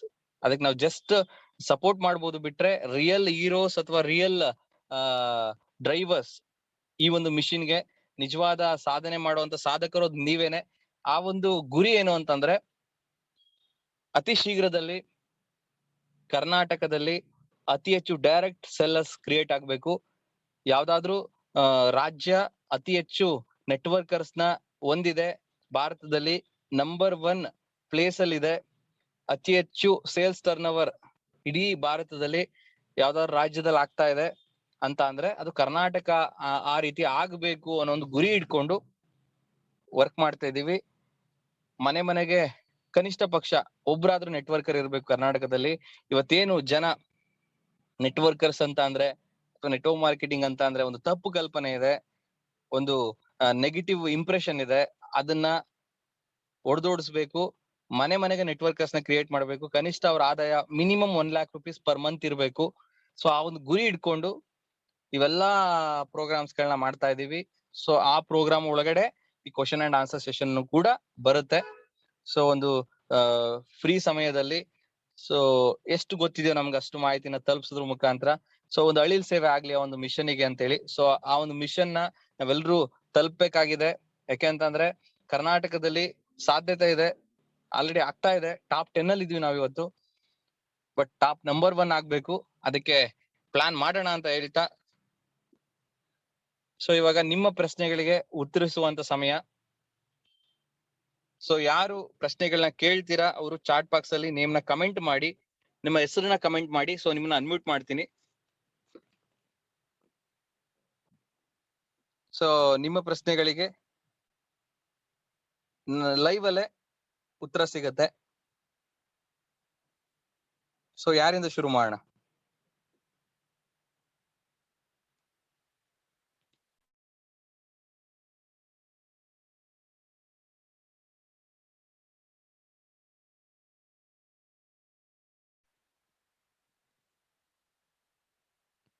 ಸೊ ಮೊದಲನೇದಾಗಿ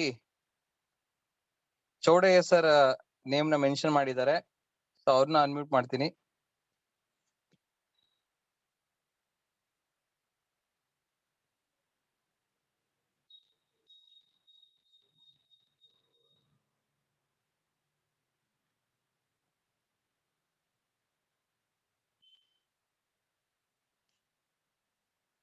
ಸೊ ಇಲ್ಲಿ ಪ್ರಶ್ನೆಗಳು ಕೇಳುವಾಗ ದಯವಿಟ್ಟು ಒಂದು ಸಿನ್ಸಿಯರ್ ರಿಕ್ವೆಸ್ಟ್ ಏನಂತಂದ್ರೆ, ಯಾವ್ದೇ ಕಾರಣಕ್ಕೂ ನಿಮ್ಮ ಕಂಪನಿಯ ನೇಮ್ ಗಳನ್ನ ಮೆನ್ಷನ್ ಮಾಡ್ಬೇಡಿ.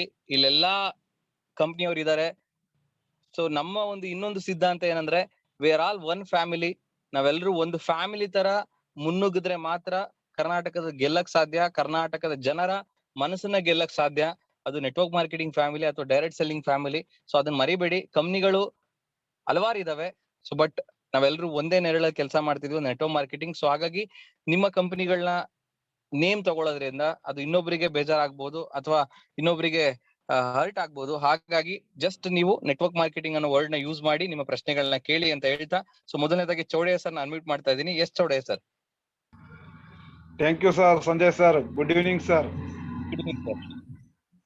ನಮ್ದು ಏನು ಅಂದ್ರೆ ಅನಿಸಿಕೆ ಸರ್, ಈಗ ಒಬ್ಬ ವ್ಯಕ್ತಿ 2 ನೆಟ್ವರ್ಕ್ ಅಲ್ಲಿ ಮಾಡ್ಬೋದಂತ ನಂದು ಕ್ವಶನ್ ಸರ್. ಓಕೆ, ಸೊ ಒಳ್ಳೆ ಕ್ವಶನ್ ಕೇಳಿದೀರಾ, ತುಂಬಾ ಖುಷಿ ಆಯ್ತು. ಆಕ್ಚುಲಿ ಈ ಟಾಪಿಕ್ ನನಗೆ ಇದುವರೆಗೂ ಯಾರು ಕೇಳಿರ್ಲಿಲ್ಲ. ಸೊ ಒಂದು ಬೆಸ್ಟ್ ಕ್ವಶನ್ ನೀವು ಇವತ್ತು ಮುಂದೆ ಇಟ್ಟಿದ್ದೀರಾ ಸ್ನೇಹಿತರೆ. ಇದು ಎಲ್ರಿಗೂ ಬರುವಂತ ಒಂದು ಬಿಗ್ ಕ್ವಶನ್. ಸರ್ ನಾವ್ ಒಂದ್ 2-3 ಕಂಪ್ನಿಗಳಲ್ಲಿ ವರ್ಕ್ ಮಾಡ್ಬೋದಾ ಅಂತ. ಸ್ನೇಹಿತರೆ ಹಲವಾರು ಆಂಗಲ್ ಅಲ್ಲಿ ನಾನು ಮಾತಾಡ್ತೀನಿ. ಸೊ ಕರೆಕ್ಟ್ ಆಗಿ ಕೇಳಿಸ್ಕೊಳ್ಳಿ. ಫಸ್ಟ್ ಆಂಗಲ್, ನೀವಿವತ್ತು ಈ ಒಂದು ಇಂಡಸ್ಟ್ರಿನ ಜಸ್ಟ್ ಒಂದು ಹೆಲ್ತ್ ಆಸ್ಪೆಕ್ಟ್ ಅಲ್ಲಿ ನೀವು ತಗೊಂಡಿದ್ದೀರಾ, ಅಥವಾ ನಿಮ್ಮ ಮನೆಯಲ್ಲಿರುವಂತ ಜನರ ಆರೋಗ್ಯದ ವಿಚಾರವಾಗಿ ನೀವು ನೆಟ್ವರ್ಕ್ ಮಾರ್ಕೆಟಿಂಗ್ ಇಂಡಸ್ಟ್ರಿನ ತಗೊಂಡಿದ್ದೀರಾ ಅಂತ ಅಂದ್ರೆ, ನೀವು ಅವಾಗ ನಿಮಗೆ ಇಷ್ಟ ಇರುವಂತ ಕಂಪನಿಯ ಪ್ರಾಡಕ್ಟ್ಸ್ ಗಳನ್ನ ಬಳಸೋದ್ರಲ್ಲಿ ತಪ್ಪಿಲ್ಲ. ಮತ್ತೆ ಒಂದ್ಸ್ ಅಗೇನ್ ನಾನು ರಿಪೀಟ್ ಮಾಡ್ತಾ ಇದ್ದೀನಿ, ನೀವು ನಿಮ್ಮ ಫ್ಯಾಮಿಲಿಯ ಮತ್ತೆ ನಿಮ್ಮ ಆರೋಗ್ಯನ ಮುಂದಿಟ್ಕೊಂಡು ನೀವು ಇಂಡಸ್ಟ್ರಿನ ತಗೊಂಡಿದ್ದೀರಾ ಅಂತ ಅಂದ್ರೆ, ನಿಮಗೆ ಆರೋಗ್ಯಕ್ಕೆ ಹೆಲ್ಪ್ ಆಗುವಂತ, ಆರೋಗ್ಯಕ್ಕೆ ಬೆನಿಫಿಟ್ ಆಗುವಂತ ಪ್ರಾಡಕ್ಟ್ಸ್ ಗಳು different company, different MLM companies ಇಂದ ಪ್ರಾಡಕ್ಟ್ಸ್ ಗಳನ್ನ ತಗೊಂಡು ನೀವು ಬಳಸಿ ಆರೋಗ್ಯನ ಕಾಪಾಡ್ಕೋಬಹುದು. ಇದು ಪ್ರಶ್ನೆ ಅಲ್ಲ. Very important. ನೀವೇನಾದ್ರೂ ನೆಟ್ವರ್ಕ್ ಮಾರ್ಕೆಟಿಂಗ್ ಇಂಡಸ್ಟ್ರಿನ ಕೆರಿಯರ್ ಆಗಿ ಇದ್ರಲ್ಲಿ ಒಂದು ಬಿಸ್ನೆಸ್ ನಾನು ಬಿಲ್ಡ್ ಮಾಡ್ಬೇಕು, ಒಂದು ಟೀಮ್ ನ ಬಿಲ್ಡ್ ಮಾಡ್ಬೇಕು, ಸೊ ಒಂದು ದೊಡ್ಡ ಮಟ್ಟದ ಸಾಧನೆ ಮಾಡ್ಬೇಕು, ನನ್ನೆಲ್ಲಾ ಕನಸುಗಳನ್ನ ನನಸು ಮಾಡ್ಬೇಕು ಅಂತ ಏನಾದ್ರು ನೀವು ಅನ್ಕೊಂಡಿದ್ರೆ, ವೆರಿ ಇಂಪಾರ್ಟೆಂಟ್ ಆಗಿ ನೀವು ಒಂದೇ ಕಂಪನಿಗೆ ಸ್ಟಿಕ್ ಆನ್ ಆಗ್ಬೇಕು. ಸರ್ ಯಾಕೆ ಸರ್ 2 ಕಂಪನಿಯಲ್ಲಿ ಇಟ್ಕೊಂಡು ನಾವು ನಮ್ಮ ಗುರಿನ ರೀಚ್ ಆಗಲ್ಲ? ಒಂದು ಎಕ್ಸಾಂಪಲ್ ಕೊಡ್ತೀನಿ, ನಿಮಗೆ ಅರ್ಥ ಆಗತ್ತೆ. ನೀವು 2 ಕಂಪನಿಯಲ್ಲಿ ವರ್ಕ್ ಮಾಡ್ತಾ ಇರ್ತೀರಾ ಅಂತ ಅನ್ಕೊಳ್ಳಿ. ಫಾರ್ ಎಕ್ಸಾಂಪಲ್, ನೀವು ಯಾವ್ದೋ ಒಬ್ಬ ಪರ್ಸನ್ ಅನ್ನ ಭೇಟಿ ಆಗಕ್ ಹೋಗ್ತೀರಾ, ಅವರಿಗೆ ಪ್ಲಾನ್ ಕೊಡ್ಬೇಕಿರತ್ತೆ. ಸೊ ನಿಮ್ಗೆ ಕನ್ಫ್ಯೂಷನ್ ಇರುತ್ತೆ, 2ರಲ್ಲಿ ನಾನು ಅವರಿಗೆ ಯಾವ್ದನ್ನ ಅಪ್ರೋಚ್ ಮಾಡ್ಲಿ ಅಂತ. ಎ ಕಂಪ್ನಿನ ಅಪ್ರೋಚ್ ಮಾಡ್ಲಾ ಅಥವಾ ಬಿ ಕಂಪ್ನಿನ ಅಪ್ರೋಚ್ ಮಾಡ್ಲಾ ಅಂತೇಳಿ. ಓಕೆ, ಯಾವ್ದೋ ಒಂದು ಕಂಪ್ನಿನ ಸೆಲೆಕ್ಟ್ ಮಾಡ್ಕೋತೀರಾ, ಆ ಕಂಪ್ನಿನ ಅಪ್ರೋಚ್ ಮಾಡ್ತೀರಾ. ಸೊ ಅಲ್ಲಿಗೆ ಎ ಕಂಪ್ನಿಯಲ್ಲಿ ಒಂದು ಟೀಮ್ ಆಗ್ತಿರತ್ತೆ, ಒಂದು ಬಿ ಕಂಪ್ನಿಯಲ್ಲಿ ಒಂದು ಟೀಮ್ ಆಗ್ತಿರತ್ತೆ. ಸೊ ಇವಾಗ ಎ ಕಂಪನಿಯ ಟೀಮ್ ಅಲ್ಲಿರುವಂತ ಟೀಮ್ ಮೆಂಬರ್ಸ್ಗೆ ಏನಾದ್ರೂ ನೀವು ಬಿ ಕಂಪ್ನಿಲಿ ವರ್ಕ್ ಮಾಡ್ತಿದ್ದೀರಾ ಅಂತ ಗೊತ್ತಾದ್ರೆ 100% ಗೊತ್ತು ಆಗೇ ಆಗತ್ತೆ. ಯಾಕಂದ್ರೆ ನೆಟ್ವರ್ಕ್ ಮಾರ್ಕೆಟಿಂಗ್ ಇಂಡಸ್ಟ್ರಿಯಲ್ಲಿ ಇನ್ನೊಂದು ಇಂಪಾರ್ಟೆಂಟ್ ಏನಂತಂದ್ರೆ, ನೀವ್ ಯಾವ್ದೇ ಕಾರಣಕ್ಕೂ ನೀವೇನ್ ಮಾಡ್ತಿದ್ದೀರಾ ಅನ್ನೋ ವಿಚಾರನ ತುಂಬಾ ಗೌಪ್ಯವಾಗಿ ಅಥವಾ ಸೀಕ್ರೆಟ್ ಆಗಿ ಇಟ್ಕೊಳಕ್ ಆಗಲ್ಲ. ಇಲ್ಲಿ ಸೀಕ್ರೆಟ್ ಅನ್ನೋದೇ ಇಲ್ಲ ನೆಟ್ವರ್ಕ್ ಮಾರ್ಕೆಟಿಂಗ್ ಅಲ್ಲಿ, ಯಾಕಂದ್ರೆ ಎಲ್ಲ ಓಪನ್. ಇಲ್ಲಿ ಸೀಕ್ರೆಟ್ಸ್ ಗಳು ಯಾರು ಇಟ್ಕೊಳ್ಳಲ್ಲ. ಅವರು ಏನೆಲ್ಲ ಅಳವಡಿಸ್ಕೊಂಡಿರ್ತಾರೆ ಸಕ್ಸಸ್ ಆಗೋದಕ್ಕೆ ಅವೆಲ್ಲವನ್ನು ಹೇಳಲೇಬೇಕು. ಹೇಳಲಿಲ್ಲ ಅಂದ್ರೂ ಗೊತ್ತಾಗೇ ಆಗತ್ತೆ ಜನರಿಗೆ. ಯಾಕಂದ್ರೆ ಇಲ್ಲಿ ಪಬ್ಲಿಕ್ ಅಲ್ಲಿ ಮಾಡುವಂತ ಬಿಸ್ನೆಸ್, ಜನಗಳ ಮಧ್ಯೆ ಮಾಡುವಂತ ಬಿಸ್ನೆಸ್ ಆಗಿರೋದ್ರಿಂದ, ನೀವು ಬಿ ಕಂಪನಿಲಿ ವರ್ಕ್ ಮಾಡ್ತಿದ್ದೀರಾ ಅಂತ ಹೇಳಿ ಇವತ್ತಲ್ಲ ನಾಳೆ ಎ ಕಂಪನಿಯಲ್ಲಿರುವಂತ ಟೀಮಿಗೆ ಗೊತ್ತಾಗೇ ಆಗತ್ತೆ. ಗೊತ್ತಾದ್ಮೇಲೆ ಅವ್ರು ಕೇಳುವಂತ ಪ್ರಶ್ನೆ ಏನು ಅಂತಂದ್ರೆ, ಸರ್ ಯಾಕೆ ನೀವು ಬಿ ಕಂಪನಿಲಿ ವರ್ಕ್ ಮಾಡ್ತಿದ್ದೀರಾ ಅಂತ ಹೇಳಿ ನಮ್ಗೆ ಹೇಳಿಲ್ಲ? ಇದು ಮೊದಲನೇ ಪ್ರಶ್ನೆ ಬರುತ್ತೆ. ನೀವು ಅದಕ್ಕೂ ಸ್ವಲ್ಪ ಪ್ಲಾನಿಂಗ್ ಮಾಡ್ಕೊಂಡು ಎ ಕಂಪನಿಲಿ ಇರೋರ್ಗು ಹೇಳ್ಬಿಟ್ಟಿರ್ತೀರಾ, ನಾನು ಈ ರೀತಿ ಬಿ ಕಂಪನಿಲಿ ಇದ್ದೀನಿ, ನೀವು ಬೇಕಾದ್ರೆ ಬಿ ಕಂಪನಿಯಲ್ಲೂ ಕೂಡ ವರ್ಕ್ ಮಾಡಿ, ನಾನು ಎ ಕಂಪನಿ ಅಂಡ್ ಬಿ ಕಂಪನಿಲಿ ಎರಡೂ ಮಾಡ್ತಾ ಇದ್ದೀನಿ, ನೀವು ಬೇಕಾದ್ರೆ 2 ಕಂಪನಿಲೂ ವರ್ಕ್ ಮಾಡಿ ಅಂತ ಹೇಳಿದ್ರೆ ಅದು ಕೆಲವರಿಗೆ ಇಷ್ಟ ಆಗ್ಬೋದು, ಕೆಲವರಿಗೆ ಇಷ್ಟ ಆಗದೆ ಇರ್ಬೋದು. ಯಾಕೆ ಅಂತ ಅಂದ್ರೆ, ಸೊ ರಕ್ತದಲ್ಲಿ ತಗೊಂಡ್ ಬಿಸ್ನೆಸ್ ಮಾಡ್ತಿರ್ತಾರೆ, ಸೊ ಮನಸ್ಸಿಂದ ಜನರಿಗೆ ಎಕ್ಸ್ಪ್ಲೇನ್ ಮಾಡ್ತಿರ್ತಾರೆ. ಸೊ 2 ಬಗ್ಗೆ ಎಕ್ಸ್ಪ್ಲೇನ್ ಮಾಡೋದು ಹೇಗ್ ಅನ್ಸುತ್ತೆ ಅಂತಂದ್ರೆ, ನಾನು ಅದಕ್ಕೇನೆ ಒಂದು ಉದಾಹರಣೆ ಕೊಡ್ತಾ ಇರ್ತೀನಿ. ಇದನ್ನ ಸ್ವಲ್ಪ ಲೈಫಿಗೆ ಕನೆಕ್ಟ್ ಮಾಡೋದಾದ್ರೆ, ನೆಟ್ವರ್ಕ್ ಮಾರ್ಕೆಟಿಂಗ್ ಇಂಡಸ್ಟ್ರಿನ ಒಂದು ಜೀವನಕ್ಕೆ ಕನೆಕ್ಟ್ ಮಾಡೋದಾದ್ರೆ ಸ್ವಲ್ಪ ಸಿಮಿಲಾರಿಟೀಸ್ ಇರೋದ್ರಿಂದ ಆ ಎಕ್ಸಾಂಪಲ್ ನಾನು ತಗೊಳ್ತಿರ್ತೀನಿ. ಏನ್ ಎಕ್ಸಾಂಪಲ್ ಅಂತ ಅಂದ್ರೆ, ವೆರಿ ಇಂಪಾರ್ಟೆಂಟ್ ಎಕ್ಸಾಂಪಲ್. ಇವಾಗ ನೀವು ಒಂದು ನೆಟ್ವರ್ಕ್ ಮಾರ್ಕೆಟಿಂಗ್ ಕಂಪನಿನ ಸೆಲೆಕ್ಟ್ ಮಾಡಬೇಕು ಸಕ್ಸಸ್ ಆಗೋದಕ್ಕೋಸ್ಕರ, ನಿಮ್ಮ ಕನಸುಗಳನ್ನ ನನಸು ಮಾಡ್ಕೊಳ್ಳೋದಕ್ಕೋಸ್ಕರ. ಬಟ್ ನೀವ್ ಇನ್ನೂ ಯಾವ ಕಂಪನಿಲೂ ವರ್ಕ್ ಮಾಡ್ತಿಲ್ಲ ಅಂತ ಅನ್ಕೊಳ್ಳಿ. ಇವಾಗ ನೀವು ಫ್ರೆಶರ್ ಆಗಿ ಒಂದು ಕಂಪನಿನ ಸೆಲೆಕ್ಟ್ ಮಾಡಬೇಕು ಅಂತ ಹೇಳಿ ನೀವು ಸರ್ಚ್ ಮಾಡ್ತಿರ್ತೀರಾ ಒಂದು ಒಳ್ಳೆ ಕಂಪನಿಗೆ. ಈ ಒಂದು ಪರಿಸ್ಥಿತಿನ ಜೀವನಕ್ಕೆ ಕಂಪೇರ್ ಮಾಡಿದ್ರೆ, ಜೀವನದಲ್ಲಿ ಒಂದು ಘಟ್ಟ ಬರುತ್ತೆ, ಅದು ಮದ್ವೆ ಆಗುವಂತ ಸಮಯ. ಮದ್ವೆ ಆಗುವಂತ ಟೈಮ್ ಅಲ್ಲಿ ನೀವು ಹುಡುಗ ಆಗಿದ್ರೆ, ಮದ್ವೆ ಏಜ್ ಆದಾಗ ಮನೆಯವರೇನೆ ನಿಮಗೆ ಹುಡುಗಿನ ಹುಡುಕ್ತಾರೆ. ಹಲವಾರು ಫೋಟೋಸ್ಗಳು ನಿಮ್ ಮನೆಗ್ ಬರುತ್ತೆ, ಪ್ರಪೋಸಲ್ಸ್ ಗಳು ಬರುತ್ತೆ. ಈ ಹುಡುಗಿ ಈ ಒಂದು ಎಜುಕೇಶನ್ ಮಾಡಿದ್ದಾರೆ, ಇಲ್ಲೊಂದು ಕೆಲಸ ಮಾಡ್ತಿದ್ದಾರೆ, ಅವ್ರ ಸ್ಯಾಲ್ರಿ ಇಷ್ಟಿದೆ, ಸೊ ಅವ್ರ ಮನೇಲಿ ಆಸ್ತಿ ಇಷ್ಟಿದೆ. ಸೊ ಹೀಗೆ ಹಲವಾರು ಒಂದೊಂದೊಂದೊಂದು ಆಂಗಲ್ ಅಲ್ಲಿ ಒಂದೊಂದೊಂದು ರೀತಿಯಲ್ಲಿ ಅಪ್ರೋಚ್ ಬರ್ತಿರತ್ತೆ. ಸೊ ಅಂದ್ರೆ ಮದ್ವೆ ಆಗೋದಕ್ಕಿಂತ ಮುಂಚೆ ನೀವು ಮದ್ವೆ ಆಗ್ತೀನಿ ಅಂತ ಅಂದ್ರೆ ಸೊ ಮನೆಯವ್ರ ಸಪೋರ್ಟ್ ಇಂದಾನೆ ನಿಮ್ಗೆ ಹಲವಾರು ಹುಡುಗಿಯರ ಫೋಟೋಸ್ಗಳು ಸೆಲೆಕ್ಷನ್ ಗೆ ಆಪ್ಷನ್ ಇರುತ್ತೆ ಮದ್ವೆ ಆಗಕ್ಕಿಂತ ಮುಂಚೆ. ಸೊ ಅದೇ ರೀತಿ ಹುಡುಗಿ ಕೇಸಲ್ಲೂ ಕೂಡ ನೀವು ಹುಡುಗಿ ಆಗಿದ್ರೆ ನಿಮಗ್ ಮದ್ವೆ ಆಗುವಂತ ಹುಡುಗಂಗೆ ಹಲವಾರು ಆಪ್ಷನ್ಸ್ ಸಿಗತ್ತೆ. ಸೊ ನೀವ್ ಯಾರನ್ನಾರು ಸೆಲೆಕ್ಟ್ ಮಾಡ್ಕೋಬಹುದು. ಸೆಲೆಕ್ಟ್ ಮಾಡ್ಕೊಳ್ಳೋದಕ್ಕೆ ಒಂದೇ ಸಲ ಆಪ್ಷನ್. ಓಕೆ, ಸೊ ಒಂದ್ಸಲ ನೀವು ಒಬ್ರನ್ನ ಸೆಲೆಕ್ಟ್ ಮಾಡಿ ಓಕೆ ನನಗೆ ಈ ಹುಡುಗ ಓಕೆ ಅಥವಾ ಈ ಹುಡುಗಿ ಓಕೆ ಅಂತ ಹೇಳಿ ನೀವು ಹುಡುಗಿನ ಸೆಲೆಕ್ಟ್ ಮಾಡಿ ನೀವು ಎಂಗೇಜ್ಮೆಂಟ್ ಮಾಡ್ಕೊಂಡು ಮದ್ವೆ ಆದ್ರಿ ಅಂತ ಅಂದ್ರೆ ಮತ್ತೆ ನಿಮಗೆ ಆ ಅವಕಾಶ ಸಿಗಲ್ಲ. ಒಂದು ವ್ಯಕ್ತಿಗೆ ನೀವು ಸೀಮಿತ ಆಗ್ತೀರಾ. ಸೊ ಒಂದು ಸಲ ಒಂದು ಹುಡುಗಿಗೆ ನೀವು ಗಂಡ ಆದ್ರೆ ಅಥವಾ ಒಂದು ಹುಡುಗಾಗೆ ಹೆಂಡತಿ ಆದ್ರೆ ನೀವ್ ಯಾವ್ದೇ ಕಾರಣಕ್ಕೂ ಇನ್ನೊಂದು ಮದ್ವೆ ಆಗೋದಿಕ್ಕೆ ಸಾಧ್ಯ ಇಲ್ಲ. ನಮ್ಮ ಸಂಸ್ಕೃತಿಯಲ್ಲಿ ಸೊ ನಮ್ಮ ಸೊಸೈಟಿಯಲ್ಲಿ ಒಂದು ಹುಡುಗ ಒಂದು ಹುಡುಗಿಗೆನೆ ಮದ್ವೆ ಆಗ್ಬೇಕು, ಇದು ಸಂಸ್ಕೃತಿ. ಇನ್ ಕೇಸ್ ಎರಡನೇ ಮದ್ವೆ ಆಗ್ತೀನಿ ಅಂತ ಅಂದ್ರೆ ಸೊಸೈಟಿ ನೋಡೋ ದೃಷ್ಟಿಕೋನ ಬೇರೆ, ಅಲ್ಲಿ ಆಗೋ ಸಮಸ್ಯೆಗಳು ಬೇರೆ. ಸೊ ಮೊದಲನೇ ಹೆಂಡತಿ ಅದನ್ನ ಒಪ್ಕೊಳ್ಳಲ್ಲ, ಸೊ ಎರಡನೇ ಹೆಂಡತಿ ಆಗಿ ಬರೋಳು ಕೂಡ ಅದನ್ನ ಒಪ್ಕೊಳ್ಳಲ್ಲ. ಮೊದಲನೇ ಹೆಂಡತಿ ಜೊತೆನೂ ಇರ್ತೀನಿ, ಎರಡನೇ ಹೆಂಡತಿ ಜೊತೆನೂ ಇರ್ತೀನಿ ಅಂತ. ಇನ್ ಕೇಸ್ ಎರಡನ್ನೂ ಒಪ್ಸಿ ನೀವು ಮೊದಲನೇ ಹೆಂಡತಿ ಅಂಡ್ ಎರಡನೇ ಹೆಂಡತಿ ಜೊತೆಗೆ ನೀವು ಒಂದೇ ಮನೇಲಿ ಇರ್ತೀನಿ ಅಂದ್ರೆ ನಿಮಗೆ ಸುಖ ನೆಮ್ಮದಿ ಜೀವನ 101% ಸಾಯೋವರೆಗೂ ಸಿಗಲ್ಲ. ಸೊ ಇದೇ ಪರಿಸ್ಥಿತಿ ನೀವ್ ಎರಡು ಕಂಪ್ನಿಯಲ್ಲಿ ಅದು 2 ನೆಟ್ವರ್ಕ್ ಮಾರ್ಕೆಟಿಂಗ್ ಕಂಪ್ನಿಗಳಲ್ಲಿ ವರ್ಕ್ ಮಾಡಿದ್ರೆ ಆಗುವಂತ ಸಮಸ್ಯೆ. ಕ್ಲಿಯರ್? ಸೊ ಚೌಡಯ್ಯ ಸರ್ ಕೇಳಿದಂತ ಪ್ರಶ್ನೆಗೆ ಕ್ಲಾರಿಟಿ ಸಿಕ್ತು ಅಂತ ಅನ್ಕೊಳ್ತೀನಿ. ಸೊ ನೀವು ಎಲ್ಲೂ ಶೈನ್ ಆಗಕ್ಕಾಗಲ್ಲ, ಎಲ್ಲೂ ಕೂಡ ಸಕ್ಸಸ್ ಆಗಕ್ಕಾಗಲ್ಲ. ಸೊ ಒಂದ್ ಕಡೆ ಆ ಕಂಪ್ನಿಯವ್ರು ಎಳಿತಿರ್ತಾರೆ, ಇನ್ನೊಂದ್ ಕಡೆ ಈ ಕಂಪ್ನಿಯವ್ರು ಎಳಿತಿರ್ತಾರೆ. ನಿಮ್ ಟೀಮ್ ಅವರೇ ನಿಮ್ ಮೇಲೆ ಅಗೇನೆಸ್ಟ್ ಆಗ್ತಾರೆ. ಇವ್ರು ಆ ಕಂಪ್ನಿ ವರ್ಕ್ ಮಾಡ್ತಾ ಇದಾರೆ, ಅಲ್ಲಿರೋರಿಗೆ ಸಪೋರ್ಟ್ ಮಾಡ್ತಾ ಇದಾರೆ, ಸೊ ನಮ್ ಕಂಪ್ನಿಗೆ ಸಪೋರ್ಟ್ ಮಾಡ್ತಿಲ್ಲ. ಮತ್ತೆ ಇಲ್ಲಿ ಕಂಪನಿಗಳ ಮಧ್ಯೆ ಕಾಂಪಿಟೇಷನ್ ಇರುತ್ತೆ. ಒಂದ್ ಕಂಪನಿಯವರು ಇನ್ನೊಂದ್ ಕಂಪನಿಯವ್ರನ್ನ ಸೊ ನೆಗೆಟಿವ್ ಆಗಿ ಮಾತಾಡುವಂಥದ್ದು, ಅದ್ರಲ್ಲಿ ಅದು ಸರಿ ಇಲ್ಲ ಅಥವಾ ಅದರಲ್ಲಿ ಅದು ಸರಿ ಇಲ್ಲ. ಈಗ ಹಲವಾರು ರೀತಿಯಲ್ಲಿ ಕಾಂಪಿಟೇಷನ್ಸ್ ಗಳು ಒಳಗಡೆ ಇರುತ್ತೆ. ಅದನ್ನ ನಾವ್ ಎಷ್ಟೇ ಹಂಗ್ ಕಾಂಪಿಟೇಷನ್ ಇಟ್ಕೊಂಡು ವರ್ಕ್ ಮಾಡ್ಬೇಡಿ. ನಿಮ್ಮ ಕಂಪ್ನಿಯಲ್ಲಿ ನೀವು ಫೋಕಸ್ ಮಾಡಿ, ನಿಮ್ ಸ್ಟ್ರೆಂತ್ ಬಗ್ಗೆ ಮಾತಾಡಿ. ಇನ್ನೊಂದು ಕಂಪ್ನಿಯ ವೀಕ್ನೆಸ್ ಇಟ್ಕೊಂಡು ನಿಮ್ಮ ಸ್ಟ್ರೆಂತ್ ನ ನೀವು ತೋರ್ಸ್ಕೋಬೇಡಿ ಅಂತ ಹೇಳಿದ್ರು ಕೂಡ ಸಿಚುಯೇಷನ್ ಡಿಮ್ಯಾಂಡ್ ಮಾಡತ್ತೆ, ಪರಿಸ್ಥಿತಿ ಡಿಮ್ಯಾಂಡ್ ಮಾಡತ್ತೆ. ಸೊ ವಿಧಿ ಇಲ್ದೆ ನಾವು ಅವ್ರು ಇನ್ನೊಂದ್ ಯಾವ್ದೋ ಒಂದು ಕಂಪ್ನಿ ಬಗ್ಗೆ ಹೇಳ್ತಾರೆ. ನೀವು ಮಾರ್ಕೆಟಿಗೆ ಹೋದಾಗ ಏನಾಗತ್ತೆ, ಯಾವ್ದೋ ಒಂದು ಕಂಪನಿ ಅವ್ರು ಹೇಳ್ತಾರೆ. ಈಗ ನೀವು ನಿಮ್ ಕಂಪ್ನಿ ಬಗ್ಗೆ ಹೇಳೋದಿಕ್ ಹೋಗಿರ್ತೀರಾ, ಅವರು ನನ್ಗೆ ಇದೇ ರೀತಿ ಇನ್ನೊಂದ್ ಯಾವ್ದೋ ಕಂಪ್ನಿ ಬಂದಿತ್ತು, ನನಗ್ ಅದು ಇಷ್ಟ ಅಂತ ಏನಾದ್ರು ಹೇಳ್ಬಿಟ್ರೆ ಸೊ ನಮಗೆ ಒಂದು ಫೈರಿಂಗ್ ಸ್ಟಾರ್ಟ್ ಆಗತ್ತೆ. ಹೆಂಗಾದ್ರೂ ಮಾಡಿ ಅದನ್ನ ಡೌನ್ ಮಾಡಿ ನಮ್ ಕಂಪ್ನಿ ಅದಕ್ಕಿಂತ ಬೆಟರ್ ಇದೆ ಅಂತ ತೋರಿಸ್ಬೇಕು, ಅವಾಗ್ಲೇ ಅವರು ನಮ್ ಕಂಪ್ನಿಗೆ ಜಾಯ್ನ್ ಆಗುವಂತದ್ದು ಅನ್ನೋ ಒಂದು ಮನೋಭಾವದಲ್ಲಿ ನಾವು ಆ ಕಂಪ್ನಿ ಬಗ್ಗೆ ಏನೆಲ್ಲಾ ನೆಗೆಟಿವ್ಸ್ ಮಾತಾಡ್ಬೋದು ಅವೆಲ್ಲವನ್ನೂ ಮಾತಾಡೋದಕ್ಕೆ ಪ್ರಯತ್ನ ಮಾಡ್ತೀವಿ. ಸೊ ಇಂಥ ಸಂದರ್ಭಗಳೆಲ್ಲ ಬಂದಾಗ ನಿಮ್ಮ ಇನ್ನೊಂದು ಕಂಪ್ನಿ ಅಂದ್ರೆ ಎರಡು ಕಂಪ್ನಿಗಳಲ್ಲಿ ಇನ್ನೊಂದು ಕಂಪ್ನಿಯ ವಿಚಾರ ಬಂದಾಗ ನೀವ್ ಅಲ್ಲಿ ಮಾತಾಡಕ್ ಆಗಲ್ಲ, ಯಾಕಂದ್ರೆ ಆ ಕಂಪ್ನಿನೂ ನೀವು ಪ್ರಮೋಟ್ ಮಾಡ್ತಿರ್ತೀರ. ಸೊ ಇಂಥವೆಲ್ಲ ಸಂದರ್ಭಗಳು ಅಗ್ಗ ಜಗ್ಗಾಟದಲ್ಲಿ ನೀವು ಅಲ್ಲೂ ಸಕ್ಸಸ್ ಆಗಲ್ಲ, ಇಲ್ಲೂ ಸಕ್ಸಸ್ ಆಗಕ್ಕಾಗಲ್ಲ. ಸೊ ನಿಮ್ಮ ಪರಿಸ್ಥಿತಿ ದಿಗ್ವಿಘ್ನ ಪರಿಸ್ಥಿತಿ ಆಗೋಗುತ್ತೆ. ಸೊ ಎರಡು ದೋಣಿ ಮೇಲೆ ಕಾಲಿಟ್ರೆ ಏನಾಗತ್ತೆ, ಎಲ್ಲಿಗೂ ರೀಚ್ ಆಗಕ್ಕಾಗಲ್ಲ. ಸೊ ಹಾಗಾಗಿ ಯಾವತ್ತೂ ಕೂಡ ನೀವು ಒಂದು ದೋಣಿ ಮೇಲೆ ಕಾಲಿಡ್ಬೇಕು. ಸೊ ಆ ಒಂದು ದೋಣಿಯಲ್ಲೇನೆ ನೀವು ಯಶಸ್ಸನ್ನ ಪಡಿಬೇಕು. ಅವಾಗ್ಲೇನೆ ನೀವು ಒಂದು ದೊಡ್ಡ ಕೆರಿಯರ್ ನ ಪಡ್ಕೊಳಕ್ ಸಾಧ್ಯ. ಸೊ ಹಾಗಾಗಿ ಎಲ್ರಿಗೂ ನಾನು ಸಜೆಸ್ಟ್ ಮಾಡೋದೇನಂದ್ರೆ ದಯವಿಟ್ಟು ಮದ್ವೆ ಆಗೋದಕ್ಕಿಂತ ಮುಂಚೆ 100 ಸಲ ಯೋಚನೆ ಮಾಡಿಬೇಕಾದ್ರೆ ಆ ಕಂಪ್ನಿನ ಸೆಲೆಕ್ಟ್ ಮಾಡೋದಕ್ಕಿಂತ ಮುಂಚೆ. ಸೊ ಒಂದ್ ಸಲ ನೀವು ಸೆಲೆಕ್ಟ್ ಮಾಡಾದ್ಮೇಲೆ ಇನ್ನೊಂದ್ ಯಾವ್ದೋ ಒಂದು ಕಂಪ್ನಿಯವರು ನಿಮಗೆ 1 ಕೋಟಿ ಅಥವಾ 5 ಕೋಟಿ 10 ಕೋಟಿ ಕೊಡ್ತೀನಿ ಬನ್ನಿ ನಮ್ ಕಂಪ್ನಿಗೆ ಅಂದ್ರೆ ದಯವಿಟ್ಟು ಹೋಗ್ಬೇಡಿ. ನಿಮ್ಮ ವ್ಯಾಲ್ಯೂನೇ ಹಾಳಾಗುವಂತದ್ದು. ಯಾಕೆ ಅಂತ ಅಂದ್ರೆ ನಿಮ್ದೇ ಆದಂತ ಒಂದು ಬ್ರ್ಯಾಂಡ್ ಕ್ರಿಯೇಟ್ ಆಗಿರತ್ತೆ, ಆ ಒಂದು ಕಂಪ್ನಿಯಲ್ಲಿ ನಿಮ್ದೇ ಆದಂತ ಒಂದು ವ್ಯಾಲ್ಯೂ ಕ್ರಿಯೇಟ್ ಆಗಿರುತ್ತೆ. ಎಷ್ಟೋ ಜನರು ನಿಮ್ ನಂಬಿ ಬಿಸ್ನೆಸ್ ಮಾಡ್ತಿರ್ತಾರೆ.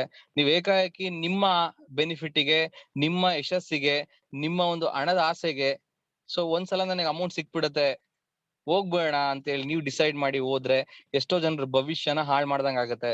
ಎಷ್ಟೋ ಜನರು ಹಾಗೆ ಮಾಡಿ ಸೊ ಇವತ್ತು ವ್ಯಾಲ್ಯೂ ಕಳ್ಕೊಂಡಿದ್ದಾರೆ, ಹೆಸರು ಕಳ್ಕೊಂಡಿದ್ದಾರೆ. ಇವತ್ತು ಸಕ್ಸಸ್ ಆಗಿರ್ಬೋದು ಬೇರೆ ಕಂಪ್ನಿಯಲ್ಲಿ, ಬಟ್ ಅವ್ರಿಗಿದ್ದಂತ ಅವತ್ತಿನ ವ್ಯಾಲ್ಯೂ, ಅವತ್ತಿನ ಬೆಲೆ ಮಾರ್ಕೆಟ್ ಅಲ್ಲಿ. ಸೊ ಅವತ್ತು ಜನ ಅವ್ರನ್ನ ನೋಡ್ತಿದ್ ರೀತಿ ಎಲ್ಲವೂ ಕೂಡ ಕಡಿಮೆ ಆಗಿರುತ್ತೆ. ಸೊ ಜನ ಮುಂದೊಂದು ಇನ್ನೊಂದು ಮಾತಾಡಕ್ ಶುರು ಮಾಡ್ತಾರೆ. ಅವ್ರು ಆ ಕಂಪ್ನಿಲಿ ಇದ್ರು, ಹಂಗ್ ಮಾಡಿದ್ರು, ಹಿಂಗ್ ಮಾಡಿದ್ರು, ನನ್ ಸತ್ರುನು ಬದುಕಿದ್ರು ಅದೇ ಕಂಪ್ನಿಯಲ್ಲಿ, ನನ್ ತಂದೆ ಈ ಕಂಪ್ನಿ, ನನ್ ತಾಯಿ ಇದೇ ಕಂಪ್ನಿ ಅಂತೆಲ್ಲ ಮಾತಾಡಿರ್ತಾರೆ. ಸೊ ಅದನ್ನೆಲ್ಲ ನೆನ್ಸ್ಕೊಂಡು, ಸೊ ತಂದೆ ತಾಯಿನೇ ಚೇಂಜ್ ಮಾಡಿದಂತ ವ್ಯಕ್ತಿ. ಸೊ ಈಗ ಹಲವಾರು ರೀತಿಯಲ್ಲಿ ಕಮೆಂಟ್ ಮಾಡಿರೋದನ್ನ ನಾನು ನೋಡಿದೀನಿ, ಕಮೆಂಟ್ ಮಾಡಿದ್ದಾರೆ. ಸೊ ಹಾಗಂತೇಳಿ ಈಗ ನೀವು ಒಂದ್ 2-3 ಕಂಪ್ನಿಗಳನ್ನ ಚೇಂಜ್ ಮಾಡಿ ಒಂದ್ ಕಂಪ್ನಿ ವರ್ಕ್ ಮಾಡ್ತಿದೀರಾ ಅಂದ್ರೆ ವರಿ ಮಾಡಕ್ ಹೋಗ್ಬಿಡಿ, ಬೇಜಾರಾಗ್ಬಿಡಿ. ಅಟ್ಲೀಸ್ಟ್ ಈಗಿರೋ ಕಂಪ್ನಿಯಲ್ಲಿ ಸ್ಟೇಬಲ್ ಆಗಿ, ಸಸ್ಟೈನ್ ಆಗಿ. ಸೊ ಅದಕ್ಕೆ ನಾವ್ ಯಾವಾಗ್ಲೂ ಹೇಳ್ತಿರ್ತೀವಿ, ನೀವು ನೀರ್ ತೆಗಿಬೇಕು ಭೂಮಿಯಿಂದ ಅಂತ ಅಂದ್ರೆ 20 ಅಡಿ 20 ಕಡೆ ತೋಡಿದ್ರೆ ನೀರ್ ಬರಲ್ಲ. ಮತ್ತೆ ಇನ್ನೊಂದ್ಸಲ ಸ್ಟೇಟ್ಮೆಂಟ್ ರಿಪೀಟ್ ಮಾಡ್ತೀನಿ, ನಿಮಗೆ ಭೂಮಿಯಲ್ಲಿ ನೀರ್ ಸಿಗ್ಬೇಕು ಅಂತ ಅಂದ್ರೆ 20 ಅಡಿ 20 ಕಡೆ ತೋಡಿದ್ರೆ ನಿಮ್ಗೆ ನೀರ್ ಸಿಗಲ್ಲ. ಅದೇನೆ 200 ಅಡಿ ಒಂದೇ ಕಡೆ ತೋಡಿ, ನಿಮ್ಗೆ 101% ನೀರ್ ಸಿಗತ್ತೆ. ಅಟ್ಲೀಸ್ಟ್ 200 ಅಡಿಗೆ ಸಿಗ್ಲಿಲ್ಲ ಅಂದ್ರು ಇನ್ನೊಂದ್ 40 ಅಡಿ ಎಕ್ಸ್ಟ್ರಾ ತೋಡಿದ್ರೆ ನಿಮ್ಗೆ ಗ್ಯಾರಂಟಿ ನೀರ್ ಸಿಗುವಂತ ಚಾನ್ಸಸ್ ಎಲ್ಲಾ ರೀತಿಯಲ್ಲೂ ಇರುತ್ತೆ. ಸೊ ಹಾಗಾಗಿ ಒಂದೇ ಕಡೆ ವರ್ಕ್ ಮಾಡಿ, ಒಂದೇ ಕಡೆ ಸ್ಟೇಬಲ್ ಆಗಿ ವರ್ಕ್ ಮಾಡಿ. ಇದು ಡೂಪ್ಲಿಕೇಶನ್ ಅಂತ ಕರಿತೀವಿ, ಪವರ್ ಆಫ್ ಡೂಪ್ಲಿಕೇಶನ್ ಅಂತ ಕರಿತೀವಿ. ಸೊ ಇಲ್ಲಿ ನಿಮಗೆ ಬಿಗಿನಿಂಗ್ ಅಲ್ಲಿ ಎನ್ ಗ್ರಾಫ್ ಅಂತ ಕರಿತೀವಿ ನಾವು. ಎನ್ ಗ್ರಾಫ್ ಅಂತ ಅಂದ್ರೆ ಇಲ್ಲಿ ಬಿಗಿನಿಂಗ್ ಅಲ್ಲಿ ಎಫರ್ಟ್ ಜಾಸ್ತಿ ಇರುತ್ತೆ, ಇನ್ಕಮ್ ಕಡಿಮೆ ಇರುತ್ತೆ. ಹೋಗ್ತಾ ಹೋಗ್ತಾ ಹೋಗ್ತಾ ಎಫರ್ಟ್ ಕಡಿಮೆ ಆಗ್ತಾ ಹೋಗುತ್ತೆ, ನಿಮ್ಗೆ ಇನ್ಕಮ್ ಜಾಸ್ತಿ ಆಗ್ತಾ ಹೋಗುತ್ತೆ. First year, second year, third year ಅಲ್ಲಿ ನಿಮ್ಗೆ ಏನು ಅಷ್ಟು ಇನ್ಕಮ್ ಇರಲ್ಲ. ಫೋರ್ತ್, ಫಿಫ್ತ್ ಇಯರ್ ಅಲ್ಲಿ ಒಳ್ಳೊಳ್ಳೆ ಇನ್ಕಮ್ ಬರುವಂತ ಟೈಮ್ ಇರುತ್ತೆ. ಅಂತ ಸಂದರ್ಭದಲ್ಲಿ ಕ್ವಿಟ್ ಮಾಡ್ತಾರೆ. ಒಂದು ಕಾಮನ್ ಆಗಿ ಎಲ್ರು ಯೋಚನೆ ಮಾಡ್ಬೇಕಿರೋದೇನು ಅಂತಂದ್ರೆ, ನೀವು ಈ ಕಂಪ್ನಿಲಿ ಇದ್ರೂನು ಪ್ರೆಸೆಂಟೇಶನ್ ಕೊಡ್ಬೇಕು, ಇನ್ನೊಂದ್ ಕಂಪ್ನಿಗೆ ಹೋದ್ರೂನು ಪ್ರೆಸೆಂಟೇಶನ್ ಕೊಡ್ಬೇಕು. ನೀವು ಈ ಕಂಪ್ನಿಯಿಂದ ಇನ್ನೊಂದ್ ಕಂಪ್ನಿ ಶಿಫ್ಟ್ ಆಗಿದ ತಕ್ಷಣನೇ ಏನ್ ನಿಮಗೆ ಒಂದು ದೊಡ್ಡ ಮಹಾರಾಜ ಸೀಟ್ ಹಾಕ್ಬಿಟ್ಟು ನಿಮ್ಗೆ ಕೂರಿಸ್ಬಿಟ್ಟು ತಲೆಗೆ ಪೇಟ ಹಾಕಿ ನಿಮಗೆ ಕೂರಿಸ್ಬಿಟ್ಟು ಮಂತ್ಲಿ ಇನ್ಕಮ್ ಕೊಡಲ್ಲ. Yes or no? ಎಲ್ಲೋದ್ರೂ ಫೀಲ್ಡ್ ವರ್ಕ್ ಮಾಡ್ಬೇಕು. ಒಂದ್ ಕಂಪ್ನಿಯವರು ನಿಮ್ಮನ್ನ ಟಾರ್ಗೆಟ್ ಮಾಡಿ ಬನ್ನಿ ನಮ್ ಕಂಪ್ನಿಗೆ, ನಾವ್ ನಿಮ್ಗೆ ಇಷ್ಟ ಅಮೌಂಟ್ ಕೊಡ್ತೀವಿ, ವರ್ಕ್ ಮಾಡಿ ನಮ್ ಕಂಪ್ನಿಯಲ್ಲಿ ಅಂತೇಳಿ ನಿಮಗ್ ಬೆಲೆ ಕಟ್ತಾರೆ ಅಂತ ಅಂದ್ರೆ ಇಂಡೈರೆಕ್ಟ್ ಆಗಿ ನೀವ್ ಅರ್ಥ ಮಾಡ್ಕೊಳ್ಳಿ, ನೀವು ತುಂಬಾ ಚೆನ್ನಾಗಿ ಬಿಸ್ನೆಸ್ ಮಾಡ್ತಿದ್ದೀರಾ, ತುಂಬಾ ಚೆನ್ನಾಗಿ ಹಾರ್ಡ್ ವರ್ಕ್ ಮಾಡ್ತಾ ಇದ್ದೀರಾ, ತುಂಬಾ ಡಿಸೈಡ್ ಕ್ಯಾಂಡಿಡೇಟ್ಸ್. ನೀವು ಒಂದು ಈ ಕೆಲಸನ ಹಿಡಿದಿದ್ ಕೆಲಸನ ಬಿಡಲ್ಲ ಅದಾಗೋವರೆಗೂ. ಆ ಕಾರಣಕ್ಕೆ ನಿಮಗೆ ಅಷ್ಟೊಂದು ಡಿಮ್ಯಾಂಡ್ ಇದೆ, ಅದಕ್ಕೆ ನಿಮ್ಮನ್ನ ಕರೀತಾ ಇದಾರೆ ಅಂತ ಅರ್ಥ ಮಾಡ್ಕೋಬೇಕು. ಹಂಗಂತ ಹೇಳ್ಬಿಟ್ಟು ನೀವೇನಾದ್ರೂ ಬಿಟ್ಟು ಹೋದ್ರೆ ಮತ್ತೆ ಅಲ್ಲೂ ಕೂಡ ಅಕೌಂಟ್ ರುಬ್ತಾರೆ ನಿಮ್ನ. ಅಲ್ಲೂ ಕೂಡ ನಿಮ್ಗೆ ಕೆಲಸ ಮಾಡಿದ್ರೇನೆ ಇನ್ಕಮ್. ಸೊ ಇದೊಂಥರ ಹೇಗೆ ಅಂತಂದ್ರೆ ರಾಜಕೀಯಕ್ಕೆ ತುಂಬಾ ಸಿಮಿಲಾರಿಟೀಸ್ ಇದೆ, ನೆಟ್ವರ್ಕ್ ಇಂಡಸ್ಟ್ರಿಗೂನು, ಪೊಲಿಟಿಕಲ್ಗೂ, ಪೊಲಿಟಿಕ್ ಬ್ಯಾಕ್ ಗ್ರೌಂಡಿಗೂ ತುಂಬಾ ತುಂಬಾ ತುಂಬಾ ಸಿಮಿಲಾರಿಟೀಸ್ ಇದೆ. ಒಂಥರ ನೆಟ್ವರ್ಕ್ ಮಾರ್ಕೆಟಿಂಗ್ ಅಲ್ಲಿ ಕೆಲಸ ಮಾಡಿದವನು best suitable for politics. Politician ಆಗೋದಿಕ್ಕೆ ಆಲ್ಮೋಸ್ಟ್ ಬೇಕಾದಂತ ಸಿದ್ಧತೆ ತಯಾರಿಗಳು ಆಗಿರತ್ತೆ. ಯಾಕೆ ಅಂತಂದ್ರೆ ರಾಜಕಾರಣದಲ್ಲೂ ಕೂಡ ಒಂದ್ ಪಾರ್ಟಿಯವರು ಇನ್ನೊಂದ್ ಪಾರ್ಟಿಯವ್ರನ್ನ ಸೊ ದುಡ್ಡಿನ ರಾಜಕಾರಣ ಮಾಡ್ತಾರೆ. S or no? ಸೊ ದುಡ್ಡಿನ ರಾಜಕಾರಣ ಮಾಡಿ ಸೊ ಅಲ್ಲಿ ನಿಮಗೆ ಬೆಲೆ ಕಟ್ತಾರೆ. ಸೊ ಇಷ್ಟು ಕೋಟಿ ಕೊಡ್ತೀನಿ, ನಮ್ ಪಾರ್ಟಿಗೆ ಬಂದ್ ಜಾಯ್ನ್ ಆಗ್ಬಿಡು ಅಂತೇಳಿ. ಸೊ ಯಾಕೆ ಬೆಲೆ ಕಟ್ತಾರೆ ಅಂತ ಅಂದ್ರೆ ನಿಮ್ಗೆ ಜನರ ಬೆಂಬಲ ಹಂಗಿರುತ್ತೆ, ನಿಮ್ಗೆ ಜನರ ಸಪೋರ್ಟ್ ಹಂಗಿರುತ್ತೆ, ನೀವ್ ಈ ಪಾರ್ಟಿಗೆ ಬಂದ್ ಗೆಲ್ತೀರ ಅನ್ನೋ ನಂಬಿಕೆ ಮೇಲೆ ನಿಮ್ಗೆ ಅಷ್ಟು ದುಡ್ಡು ಡಿಮ್ಯಾಂಡ್ ಕಟ್ತಾರೆ. ಸೊ ಎಲ್ಲೋದ್ರೂ ವರ್ಕ್ ಮಾಡ್ಬೇಕು, ಬಟ್ ನಿಮ್ ವ್ಯಾಲ್ಯೂ ಕಳ್ಕೊಳ್ತೀರಾ. ಒಂದ್ಸಲ ಜಂಪ್ ಆಗ್ಬೋದು, ಬಟ್ ಇನ್ನೊಂದ್ಸಲ ಎಲೆಕ್ಷನ್ ಅಲ್ಲಿ ನೀವು ಗೆಲ್ಲಕ್ ಸಾಧ್ಯ ಇಲ್ಲ. ಒಂದ್ಸಲ ನೀವು ಗೆಲ್ಬಹುದು ಅಷ್ಟೇ, ಇನ್ನೊಂದ್ಸಲ ಗೆಲ್ಲಕ್ ಸಾಧ್ಯ ಇಲ್ಲ. ಯಾಕಂದ್ರೆ ಜನ ಸೊ ಅನ್ನ ಹಾಕಿದ್ದ ಮನೆಗೇನೆ ದ್ರೋಹ ಬಗದ ಅನ್ನೋ ಒಂದು ನೇಮು, ಆ ಕಳಂಕ ನಿಮ್ಗೆ ಯಾವತ್ತೂ ಇರುತ್ತೆ. ಅದೊಂಥರ ಬ್ಲಾಕ್ ಮಾರ್ಕ್ ಇದ್ದಂಗೆ. ಇವ್ನ ಅನ್ನ ಹಾಕಿದ ಮನೆಗೆ ಕನ್ನ ಹಾಕ್ದವನು, ಇವನಿಗೆ ಜೀವನ ಕೊಟ್ಟಂತ ಕಂಪ್ನಿನೇ ತುಳಿದು ಅದ್ರ ಬಗ್ಗೆ ಇವತ್ತು ನೆಗೆಟಿವ್ ಮಾತಾಡ್ತಾ ಇದ್ದಾನೆ. ಸೊ ಅದಕ್ಕೇನೆ ನಾನು ತುಂಬಾ ಜನರಿಗೆ ಅಡ್ವೈಸ್ ಮಾಡ್ತಿರ್ತೀನಿ, ನೀವೇನಾದ್ರೂ ಒಂದ್ ಕಂಪ್ನಿ ಬಿಟ್ಟು ಇನ್ನೊಂದ್ ಕಂಪ್ನಿಗೆ ಹೋಗಿದ್ರೆ ದಯವಿಟ್ಟು ನಾನು ಕೈ ಮುಗಿತೀನಿ, ನೀವ್ ಯಾವ ಕಂಪ್ನಿ ಬಿಟ್ಟು ಬಂದಿದ್ದೀರಾ ಆ ಕಂಪ್ನಿ ಬಗ್ಗೆ ನೆಗೆಟಿವ್ ಮಾತಾಡ್ಬೇಡಿ. ಅಟ್ಲೀಸ್ಟ್ ನೀವು ಪಾಸಿಟಿವ್ ಮಾತಾಡ್ಲಿಲ್ಲ ಅಂದ್ರೂ ಪರವಾಗಿಲ್ಲ, ನ್ಯೂಟ್ರಲ್ ಆಗಿರಿ, ಮಾತಾಡಕ್ಕೆ ಹೋಗ್ಬಿಡಿ. ಆ ಕಂಪ್ನಿ ಬಗ್ಗೆ ಏನಾದ್ರು ಮಾತಾಡುವಂತ ವಿಚಾರ ಬಂತು ಅಂದ್ರೆ ಸೈಲೆಂಟ್ ಆಗಿರಿ, ಮೌನವಾಗಿರಿ. ದಯವಿಟ್ಟು ನೆಗೆಟಿವ್ ಆಗಿ ಮಾತಾಡ್ಬೇಡಿ. ಯಾಕೆಂತಂದ್ರೆ ನೀವು ಬಂದಂತ ದಾರಿಯಲ್ಲಿ ಅದೇ ಕಂಪ್ನಿಲಿ ಬಂದಿರ್ತೀರಾ, ಅದೇ ಕಂಪನಿಯಿಂದ ಅನ್ನ ತಿಂದಿರ್ತೀರಾ. ಸೊ ಅದೇ ಕಂಪ್ನಿಯಿಂದ ನೀವು ಡೆವಲಪ್ಮೆಂಟ್ ಆಗಿರ್ತೀರಾ, ಅದೇ ಕಂಪ್ನಿಯಿಂದ ನೀವು ಇವತ್ ಯಾವ ಜಾಗದಲ್ಲಿ ನಿಂತಿದ್ದೀರಾ ಅದಕ್ಕೆ ಕಾರಣ ಆ ಒಂದು ಕಂಪನಿ. ಸೊ ಹತ್ತಿದ ಏಣಿ ಯಾವತ್ತೂ ಕೂಡ ಒದಿಬಾರ್ದು ಅಂತ ಹೇಳ್ತಾರೆ. ಸೊ ಹಾಗಿರೋದ್ರಿಂದ ದಯವಿಟ್ಟು ನೀವು ಆ ಕಂಪನಿನ ಬಿಟ್ಟು ಬಂದಿರ್ಬೋದು, ಇನ್ನೊಂದ್ ಕಂಪ್ನಿಯಲ್ಲಿ ಜೀವನನ ಕಂಡ್ಕೊಳ್ಳೋದಕ್ಕೆ ಹಾರ್ಡ್ ವರ್ಕ್ ಮಾಡ್ತಿರ್ಬೋದು. ದಯವಿಟ್ಟು ಬಂದಿದ್ ಕಂಪ್ನಿನ ಓದಿಬೇಡಿ, ನೆಗೆಟಿವ್ ಮಾತಾಡ್ಬೇಡಿ. ನಿಮ್ ಇಮೇಜ್ಗೆನೆ ಅದು ಕೆಟ್ಟದ್ದು, ನಿಮ್ ಇಮೇಜ್ ನ ಡ್ಯಾಮೇಜ್ ಮಾಡುತ್ತೆ. ಸೊ ಇದೊಂದು ಮೈಂಡ್ ಅಲ್ಲಿ ಇಟ್ಕೊಳ್ಳಿ. ಸೊ ಇದಾಗಿತ್ತು ಆಕ್ಚುಲಿ ಚೌಡೆ ಸರ್ ಕೇಳದಂತ ಒಂದು ಪ್ರಶ್ನೆಗೆ. ಇನ್ನು ತುಂಬಾ ವಿಚಾರಗಳು ಆ ಒಂದು ವಿಚಾರವಾಗೇನೆ ಮಾತಾಡೋದಿದೆ, ಬಟ್ ಸಾಕು ಅಂತ ಅನ್ಕೊಳ್ತೀನಿ ಅವ್ರು ಕೇಳಿದಂತ ಕ್ವಶನ್ ಗೆ. ಸೊ ಕಂಪ್ಲೀಟ್ ಕ್ಲಾರಿಟಿ ಕೊಟ್ಟಿದ್ದೀನಿ ಅಂತ ಅನ್ಕೊಳ್ತೀನಿ. Am I right?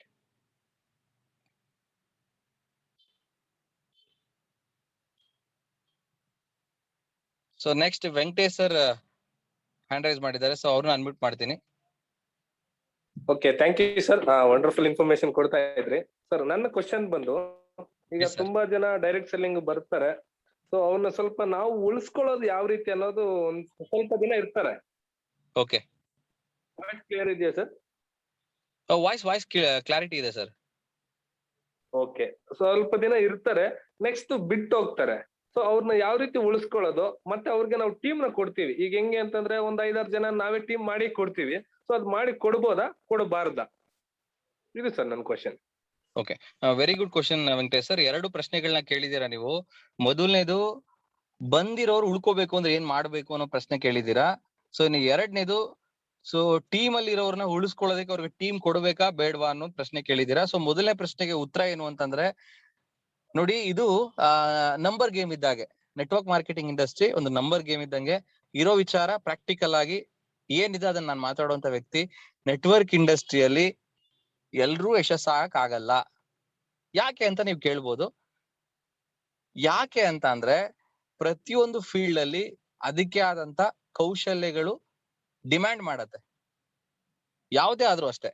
Even doctor ಆಗ್ಬೇಕು ಅಂತ ಅಂದ್ರೆ ಡಾಕ್ಟರ್ಗೆ ಬೇಕಾದಂತ ಅರ್ಹತೆಗಳು, ಡಾಕ್ಟರ್ಗೆ ಬೇಕಾದಂತ ಎಜುಕೇಶನ್, ಡಾಕ್ಟರ್ಗೆ ಬೇಕಾದಂತ ಕೌಶಲ್ಯಗಳು ಅವನು ಪಡ್ಕೊಂಡಿರ್ಬೇಕು. ಇಂಜಿನಿಯರ್ಗೂ ಅಷ್ಟೇ, ಲಾಯರ್ಗೂ ಅಷ್ಟೇ. ಹಾಗೆ ಪ್ರತಿಯೊಂದು ಪ್ರೊಫೆಷನ್ಗೆ ತಂದೆ ಆದಂತ ಕೌಶಲ್ಯಗಳು ಬೇಕಾಗಿರತ್ತೆ. ಬಟ್ ನೆಟ್ವರ್ಕ್ ಇಂಡಸ್ಟ್ರಿಯಲ್ಲಿ ಏನಾಗತ್ತೆ, ನಾವು ಬೇರೆ ಫೀಲ್ಡ್ಗಳಲ್ಲಿ ಆಗ್ತಿರುವಂತ ಒಂದು ಪ್ರಕ್ರಿಯೆ ನೆಟ್ವರ್ಕ್ ಅಲ್ಲಿ ಆಗ್ತಿಲ್ಲ. ಬೇರೆ ಫೀಲ್ಡ್ ಅಲ್ಲಿ ಏನ್ ನಡೀತಾ ಇದೆ, ಪ್ರಕ್ರಿಯೆಗಳು ಅಥವಾ ಕೆಲಸಗಳು ಏನ್ ನಡೀತಾ ಇದೆ, ನೀವು ಯಾವುದೇ ಫೀಲ್ಡ್ ನೋಡಿ, ಡೈರೆಕ್ಟ್ ಎಂಟ್ರಿ ಇಲ್ಲ, ಫ್ರೀ ಎಂಟ್ರಿ ಇಲ್ಲ, ಅಕ್ಸೆಸ್ ಈಸಿ ಇಲ್ಲ. ಈಸಿಯಾಗಿ ಒಂದು ಫೀಲ್ಡ್ ನ ಎಂಟರ್ ಹಾಕಾಗಲ್ಲ. ಒಂದು ಎಕ್ಸಾಂಪಲ್ ಕೊಡ್ತೀನಿ ನಿಮ್ಗೆ. ಇವತ್ತು ಪ್ರೆಸ್ಟೀಜಿಯಸ್ ಪೋಸ್ಟ್ ಗವರ್ಮೆಂಟ್ ಸೆಕ್ಟರ್ ಅಲ್ಲಿ, ಅದು IAS ಅಥವಾ IPS. ನೀವು ಈಸಿಯಾಗಿ IAS ಆಗ್ಬೋದಾ ಅಥವಾ ಒಂದು IPS ಆಗ್ಬೋದಾ?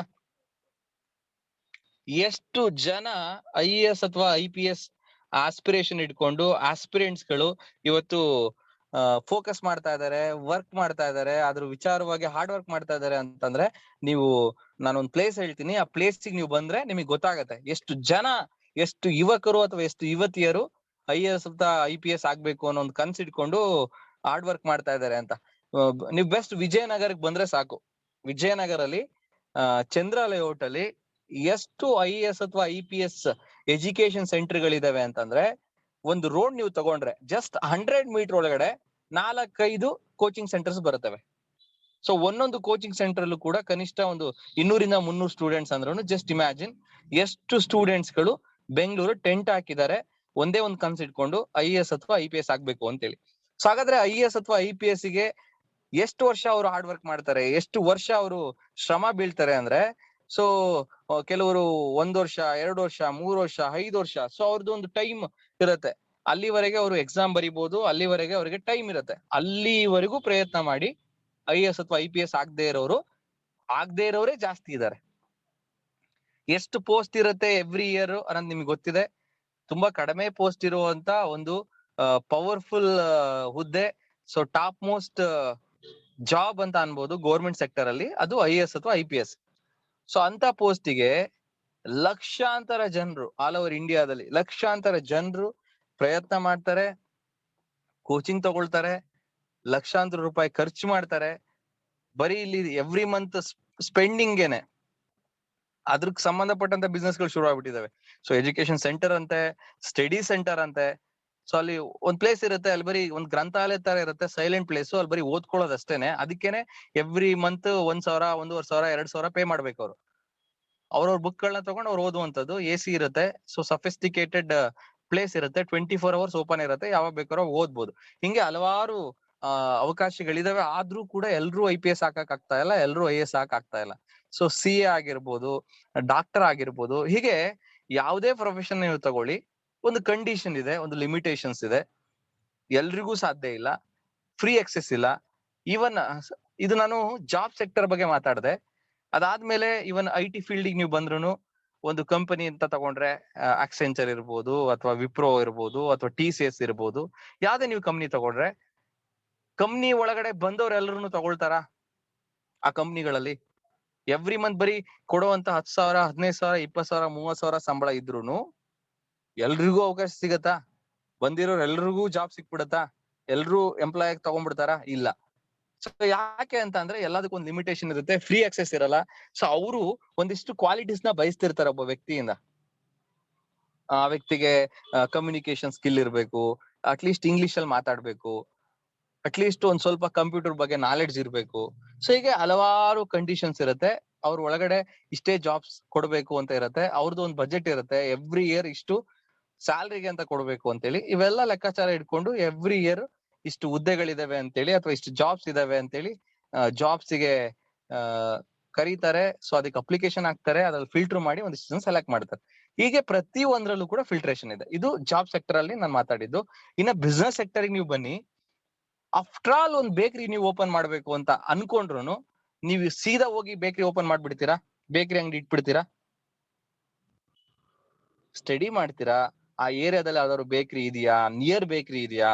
ಸೊ ಒಂದು ಬೇಕರಿನ ಓಪನ್ ಮಾಡೋದಕ್ಕೆ ನಿಮಗೆ ಬಂಡವಾಳ ಬೇಕಾಗತ್ತೆ, ಅಡ್ವಾನ್ಸ್ ಬೇಕಾಗತ್ತೆ. ಸೊ ಸಾಮಾನೆಲ್ಲ ತಂದಿಡೋದಕ್ಕೆ ನಿಮಗೆ ಇನ್ವೆಸ್ಟ್ಮೆಂಟ್ ಬೇಕಾಗತ್ತೆ.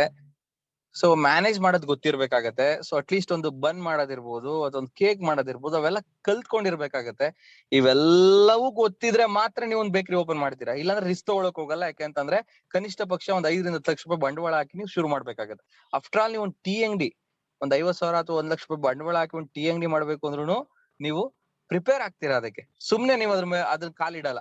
ಸೊ ಹಾಗಂತೇಳಿ ಎಲ್ಲಾ ಟೀ ಅಂಗಡಿ ಇಟ್ಟವರು ಅಥವಾ ಎಲ್ಲಾ ಹೋಟೆಲ್ ಇಟ್ಟವರು ಅದೆಲ್ಲ ಬೇಕರಿ ಇಟ್ಟವ್ರು ಸಕ್ಸಸ್ ಆಗಿದಾರ? ಇಲ್ಲ.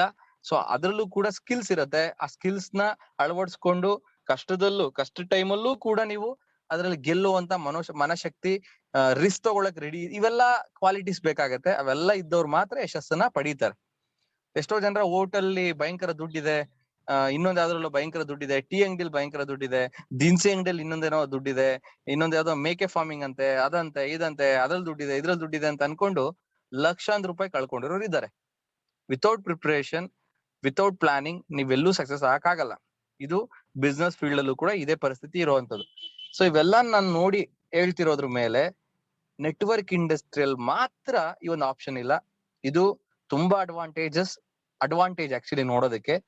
ಬಟ್ ಇನ್ನೊಂದ್ ಆಂಗಲ್ ಇದು ಡಿಸ್ಅಡ್ವಾಂಟೇಜ್. ಸರ್ ಹೇಗೆ ಇದನ್ನ ಅಡ್ವಾಂಟೇಜ್ ಅಂತ ಹೇಳ್ತೀರಾ ಅಥವಾ ಡಿಸ್ಅಡ್ವಾಂಟೇಜ್ ಆಗಿ ಹೇಳ್ತೀರಾ ಅನ್ನೋದನ್ನ ನಾನು ನಿಮ್ಗೆ ಕ್ಲಾರಿಟಿ ಕೊಡ್ತೀನಿ. ಅಡ್ವಾಂಟೇಜ್ ಆಗಿ ಹೇಗ್ ನೋಡ್ಬೋದು, ಅಡ್ವಾಂಟೇಜ್ ಆಗಿ ಹೇಗ್ ನೋಡ್ಬೋದು ಅಂತ ಅಂದ್ರೆ ವೆರಿ ಇಂಪಾರ್ಟೆಂಟ್ ಆಗಿ ಅಡ್ವಾಂಟೇಜ್ ಹೇಗ್ ಆಗುತ್ತೆ ಅಂತ ಅಂದ್ರೆ, ಸೊ ಇವಾಗ ಫ್ರೀ ಆಕ್ಸೆಸ್ ಇದೆ. ಜಸ್ಟ್ ನೀವು ನಿಮ್ಮ ನೆಟ್ವರ್ಕ್ ಮಾರ್ಕೆಟಿಂಗ್ ಇಂಡಸ್ಟ್ರಿಯಲ್ಲಿ ಅಥವಾ ನಿಮ್ಮ ಕಂಪ್ನಿಯಲ್ಲಿ ಒಂದ್ ಯಾವ್ದೋ ಒಂದು ಪ್ರಾಡಕ್ಟ್ ನ ತಗೊಂಡು, ಕೆಲವು ಕಂಪ್ನಿಗಳಲ್ಲಿ ಜಸ್ಟ್ ಒಂದು ಪ್ರಾಡಕ್ಟ್ ತಗೊಂಡ್ರೆ ಬಿಸ್ನೆಸ್ ಶುರು ಆಗುತ್ತೆ. ಇನ್ನೊಂದಿಷ್ಟು ಕಂಪ್ನಿಗಳಲ್ಲಿ ಒಂದು ಜಾಯ್ನಿಂಗ್ ಪ್ಯಾಕೇಜ್ ಅಂತ ಇರುತ್ತೆ. ಸೊ ಆ ಒಂದು ಕಂಪ್ನಿಯಲ್ಲಿ ನೀವು ಒಂದು 3,000, 5,000, 10,000 ನೀವು ಪೇ ಮಾಡಿದ್ರೆ ನೀವು ಎಂಟ್ರಿ ಆಗ್ತೀರಾ. ಸೊ ರಿಜಿಸ್ಟ್ರೇಷನ್ ಫ್ರೀ ಇರುತ್ತೆ. ಸೊ ಈ ರೀತಿ ನೀವು ಎಂಟ್ರಿ ಆಗಿದ ತಕ್ಷಣನೇ ನೀವು ಇಲ್ಲಿ ನೆಟ್ವರ್ಕ್ ಮಾರ್ಕೆಟರ್ ಆಗ ಸಾಧ್ಯತೆ ಇದೆ. ಸ್ನೇಹಿತರೆ, ಇದೊಂದು ಪಾಯಿಂಟ್ ಎಷ್ಟು ಮಟ್ಟಿಗೆ ಅಡ್ವಾಂಟೇಜ್ ಇದೆ ಅಂತ ಅಂದ್ರೆ ಯಾರು ಬೇಕಾದ್ರೂ ಇಂಡಸ್ಟ್ರಿಗೆ ಬಂದು ಸಕ್ಸಸ್ ಆಗ್ಬೋದು. ಮತ್ತೆ ನಾನು ರಿಪೀಟ್ ಮಾಡ್ತೀನಿ, ಈ ಇಂಡಸ್ಟ್ರಿಯಲ್ಲಿ ಫ್ರೀ ಆಕ್ಸೆಸ್ ಇರೋದ್ರಿಂದ, ಕಂಡೀಷನ್ಸ್ ಇಲ್ಲದೆ ಇರೋದ್ರಿಂದ ಈ ಇಂಡಸ್ಟ್ರಿಯಲ್ಲಿ ನೀವು ಸಕ್ಸಸ್ ಆಗೋದಕ್ಕೆ ಜಸ್ಟ್ ಎಂಟ್ರಿ ಈಸಿ ಇದೆ. ಜಸ್ಟ್ ನೀವು ಒಂದು ಪ್ರಾಡಕ್ಟ್ ತಗೊಂಡ್ರೆ ಅಥವಾ ಒಂದು ಪ್ಯಾಕೇಜ್ ಅಲ್ಲಿ ನೀವು ಎಂಟ್ರಿ ಆಗ್ಬಿಟ್ರೆ ನೀವು ಇಲ್ಲಿ gate open. No more conditions, no more risk factors, no more loss. ಕೆಲಸ ಮಾಡಿದ್ರೆ ಆದಾಯ ಬರುತ್ತೆ, ಮಾಡ್ಲಿಲ್ಲ ಅಂದ್ರೆ ಇನ್ಕಮ್ ಇಲ್ಲ. ಸಿಂಪಲ್. ಪ್ರತಿ ತಿಂಗಳು ಬಾಡಿಗೆ ಕಟ್ಟೋ ನೆಸಿಟಿ ಇಲ್ಲ, ಎಂಪ್ಲಾಯ್ನ ಇಟ್ಕೊಳ್ಳೋ ನೆಸಿಟಿ ಇಲ್ಲ. ಸೊ ಮತ್ತೊಂದು ಇನ್ನೊಂದು ಬೇರೆ ಬಿಸ್ನೆಸ್ ಅಲ್ಲಿ ಇರುವಂತ conditions, minimum expenditures every month. ನೀವು ಬಿಸ್ನೆಸ್ ಮಾಡಿಲ್ಲ ಅಂದ್ರೂ ಮಿನಿಮಮ್ ಎಕ್ಸ್ಪೆಂಡಿಚರ್ಸ್ ಇರುತ್ತೆ. ಆ ಎಕ್ಸ್ಪೆಂಡಿಚರ್ಸ್ ಈ ಒಂದು ಇಂಡಸ್ಟ್ರಿಲಿ ಇರಲ್ಲ. ಆಫ್ಟರ್ ಆಲ್ ನೀವು ಯಾವ್ದೋ ಒಂದು ಪ್ರಾಡಕ್ಟ್ ನ ಅದನ್ನ ರೆಡಿ ಮಾಡಿಸಿ ನೀವು ಮಾರ್ಕೆಟ್ ಅಲ್ಲಿ ಮಾರ್ತೀನಿ ಅಂತ ಅಂದ್ರೂ ಹಲವಾರು ಕಂಡೀಷನ್ಸ್ ಇದಾವೆ. ಒಂದು ಎಕ್ಸಾಂಪಲ್ ಕೊಡ್ತೀನಿ ನಾನು ನಿಮಗೆ. ಯಾವ್ದೋ ಒಂದು ಸಿರಿಧಾನ್ಯ ಅಂತಾನೆ ಅನ್ಕೊಳ್ಳಿ, ಮಿಲೆಟ್. ರಾಗಿ, ಜೋಳ, ನವಣೆ, ಸಜ್ಜೆ, ಗೋಧಿ, ಸೊ ಬಾರ್ಲಿ ಇವೆಲ್ಲವನ್ನು ಒಂದು ಮಿಕ್ಸ್ ಮಾಡಿ, ಸೈನ್ಸ್ ನಿಮ್ಗೇನು ಗೊತ್ತಿಲ್ಲ ಅಂತ ಅನ್ಕೊಳ್ಳಿ, ಗೊತ್ತಿಲ್ಲ ಅಂದ್ರೆ ಅವೆಲ್ಲ ಮಿಕ್ಸ್ ಮಾಡಿ, ಸೊ ಅದನ್ನ ಪೌಡ್ರು ಮಾಡಿ, ಸೊ ಅದನ್ನ ಮಾರ್ಬೇಕು ಅಂತ ಅನ್ಕೊಳ್ತೀರಾ. ಇದು ನಿಮಗೆ ಬಂದಿರೋ ಐಡಿಯಾ. ಇದಕ್ಕೇನೆ ಎಷ್ಟು ರಿಸ್ಕ್ ಇದೆ ಅಂದ್ರೆ, ಫಸ್ಟ್ ನೀವು ಒಂದು ಕಂಪ್ನಿ ರಿಜಿಸ್ಟರ್ ಮಾಡಿಸ್ಬೇಕು. ಸೊ ಕಂಪ್ನಿ ರಿಜಿಸ್ಟರ್ ಮಾಡಿಸೋದಕ್ಕೆ ಮಿನಿಮಮ್ ಸೊ 10,000 to 15,000 ರೂಪಾಯಿ ತಗೊಳ್ತಾರೆ CA ಫೀಸ್ ಅಂತ ಹೇಳಿ. ಯಾಕೆಂದ್ರೆ ಕಂಪನಿದು ಪ್ರೈವೇಟ್ ಲಿಮಿಟೆಡ್ ಆದ್ರೆ ನೀವು MC ಅಂಡರ್ ರಿಜಿಸ್ಟರ್ ಮಾಡಿಸ್ಬೇಕು. ಅಟ್ಲೀಸ್ಟ್ ಪಾರ್ಟ್ನರ್ಶಿಪ್ ಅಂತ ಅಂದ್ರೂ ಕೂಡ ನೀವು ಪಾರ್ಟ್ನರ್ಶಿಪ್ ಡೀಡ್ ಮಾಡಬೇಕು. ಸೊ ಅದಾದ್ಮೇಲೆ ಸೊ GST ತಗೋಬೇಕು, ನೀವು ಪಾನ್ ಕಾರ್ಡ್ ಮಾಡಿಸ್ಬೇಕು. ಇಲ್ಲ ನೀವು ಇಷ್ಟೆಲ್ಲ ಡಾಕ್ಯುಮೆಂಟ್ಸ್ ಮಿನಿಮಮ್ ಆಗಿರ್ಬೇಕು. IS ಸರ್ಟಿಫಿಕೇಟ್ ಇರಬೇಕು. ಕಂಪಲ್ಸರಿ ಆ ಪ್ರಾಡಕ್ಟ್ ಮಾರುಕಟ್ಟೆಯಲ್ಲಿ ಮಾರಾಟ ಮಾಡಬೇಕು ಅಂದ್ರೆ FSSAI ಇರಬೇಕು, FSSAI ಇರಬೇಕು, food safety and standard authority of India ಅಂತೇಳಿ. ಸೊ ಅದರ ಅಂಡರ್ ಅಲ್ಲಿ ಒಂದು ಲೈಸೆನ್ಸ್ ತಗೋಬೇಕು. ವೆರಿ ಇಂಪಾರ್ಟೆಂಟ್ ಆಗಿ ಆ ಪ್ರಾಡಕ್ಟ್ ಮಾರುಕಟ್ಟೆಯಲ್ಲಿ ಅಟ್ರಾಕ್ಟ್ ಆಗ್ಬೇಕು, ಜನಗಳು ಅದನ್ನ ನೋಡಿದ ತಕ್ಷಣ ತಗೋಬೇಕು ಅಂತ ಅನ್ಸ್ಬೇಕು ಅಂದ್ರೆ ಅದಕ್ಕೆ ಪ್ಯಾಕೇಜಿಂಗ್ ಮಾಡಿಸ್ಬೇಕು. ಸೊ ಅದಕ್ಕೆ 2 ಕವರ್ ಬರುತ್ತೆ. ಬರೀ ನಾನು ಮಿಲ್ಲೆಟ್ ಮಿಕ್ಸ್ ಮಾತಾಡ್ತಿರೋದು.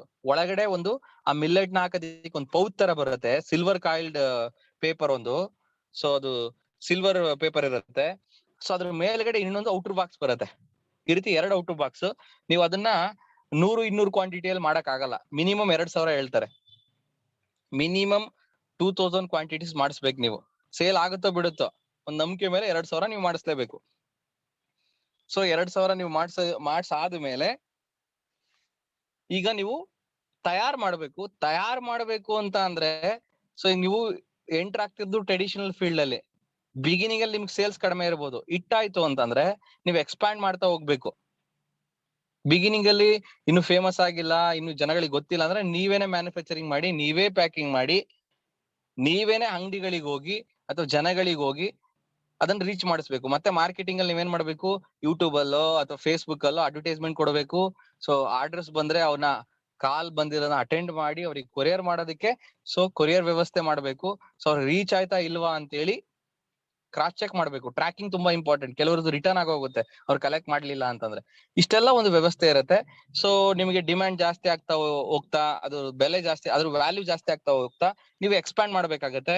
ಸೊ ಎಂಪ್ಲಾಯ್ಸ್ ಗಳನ್ನ ನೀವು ರಿಕ್ರೂಟ್ಮೆಂಟ್ ಮಾಡ್ಬೇಕಾಗತ್ತೆ. ಸೊ ಮ್ಯಾನುಫ್ಯಾಕ್ಚರಿಂಗ್ ಮಾಡೋದಕ್ಕೆ ಒಂದಿಷ್ಟು ಜನ ಎಂಪ್ಲಾಯ್ಸ್, ಅದನ್ನ ಪ್ಯಾಕಿಂಗ್ ಮಾಡೋದಕ್ಕೆ ಒಂದಿಷ್ಟು ಜನ ಎಂಪ್ಲಾಯ್ಸ್, ಮಾರ್ಕೆಟಿಂಗ್ ಮಾಡೋದಕ್ಕೆ ಒಂದು ಎಂಪ್ಲಾಯ್ಸ್. ಸೊ ಹೀಗೆ ಒಂದು ದೊಡ್ಡ ಕಂಪ್ನಿ ಆಗ್ತಾ ಹೋಗುತ್ತೆ.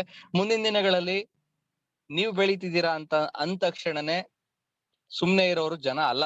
ನಮ್ಮ ಸುತ್ತಮುತ್ತ ಇರೋರು ಅವರು ಒಂದು ಕಾಂಪಿಟೇಷನ್ಗೆ ಅಂತೇಳಿ ನಿಮ್ಮ ರೀತಿಯ ಒಂದು ಪ್ರಾಡಕ್ಟ್ ನ ಅವರುನು ಮ್ಯಾನುಫ್ಯಾಕ್ಚರಿಂಗ್ ಮಾಡ್ತಾರೆ. ನಿಮಗೆ ಕಾಂಪಿಟೇಷನ್ ಬರುತ್ತೆ. ಸೊ ನಿಮ್ಗೆ ಅವತ್ತಿದ್ದಂತ ಡಿಮ್ಯಾಂಡ್ ಏಕಾಏಕಿ ಕಡಿಮೆ ಬೀಳುತ್ತೆ. ಸೊ ಎಂಪ್ಲಾಯ್ಸ್ ಬೇರೆ ತಗೊಂಡ್ಬಿಟ್ಟಿರ್ತೀರಾ, ಅವರಿಗೂ ಸ್ಯಾಲರಿ ಮೇಂಟೈನ್ ಮಾಡ್ಬೇಕು. ಈಗ 100 ಜನರು ತಯಾರು ಮಾಡ್ತಾ ಇದ್ರು ಒಂದ್ ಟೈಮ್ ಅಲ್ಲಿ, ಅಷ್ಟು ಡಿಮ್ಯಾಂಡ್ ಇತ್ತು ನಿಮ್ ಪ್ರಾಡಕ್ಟ್. ಈಗ ಒಂದು 50 ಜನ ತಯಾರು ಮಾಡಿದ್ರೆ ಸಾಕು, ಅಷ್ಟು ಡಿಮ್ಯಾಂಡ್ ಇದೆ. ಇನ್ನು 50 ಜನ ಏನ್ ಮಾಡ್ಬೇಕು? ಸೊ ಕೆಲಸದಿಂದ ಕಿಕ್ಔಟ್ ಮಾಡ್ಬೇಕು. ಸೊ ಹೀಗೆ ಹಲವಾರು ಚಾಲೆಂಜಸ್ ಗಳಿರುತ್ತೆ. ಯಾವ್ದೂ ಈಸಿ ಅಲ್ಲ.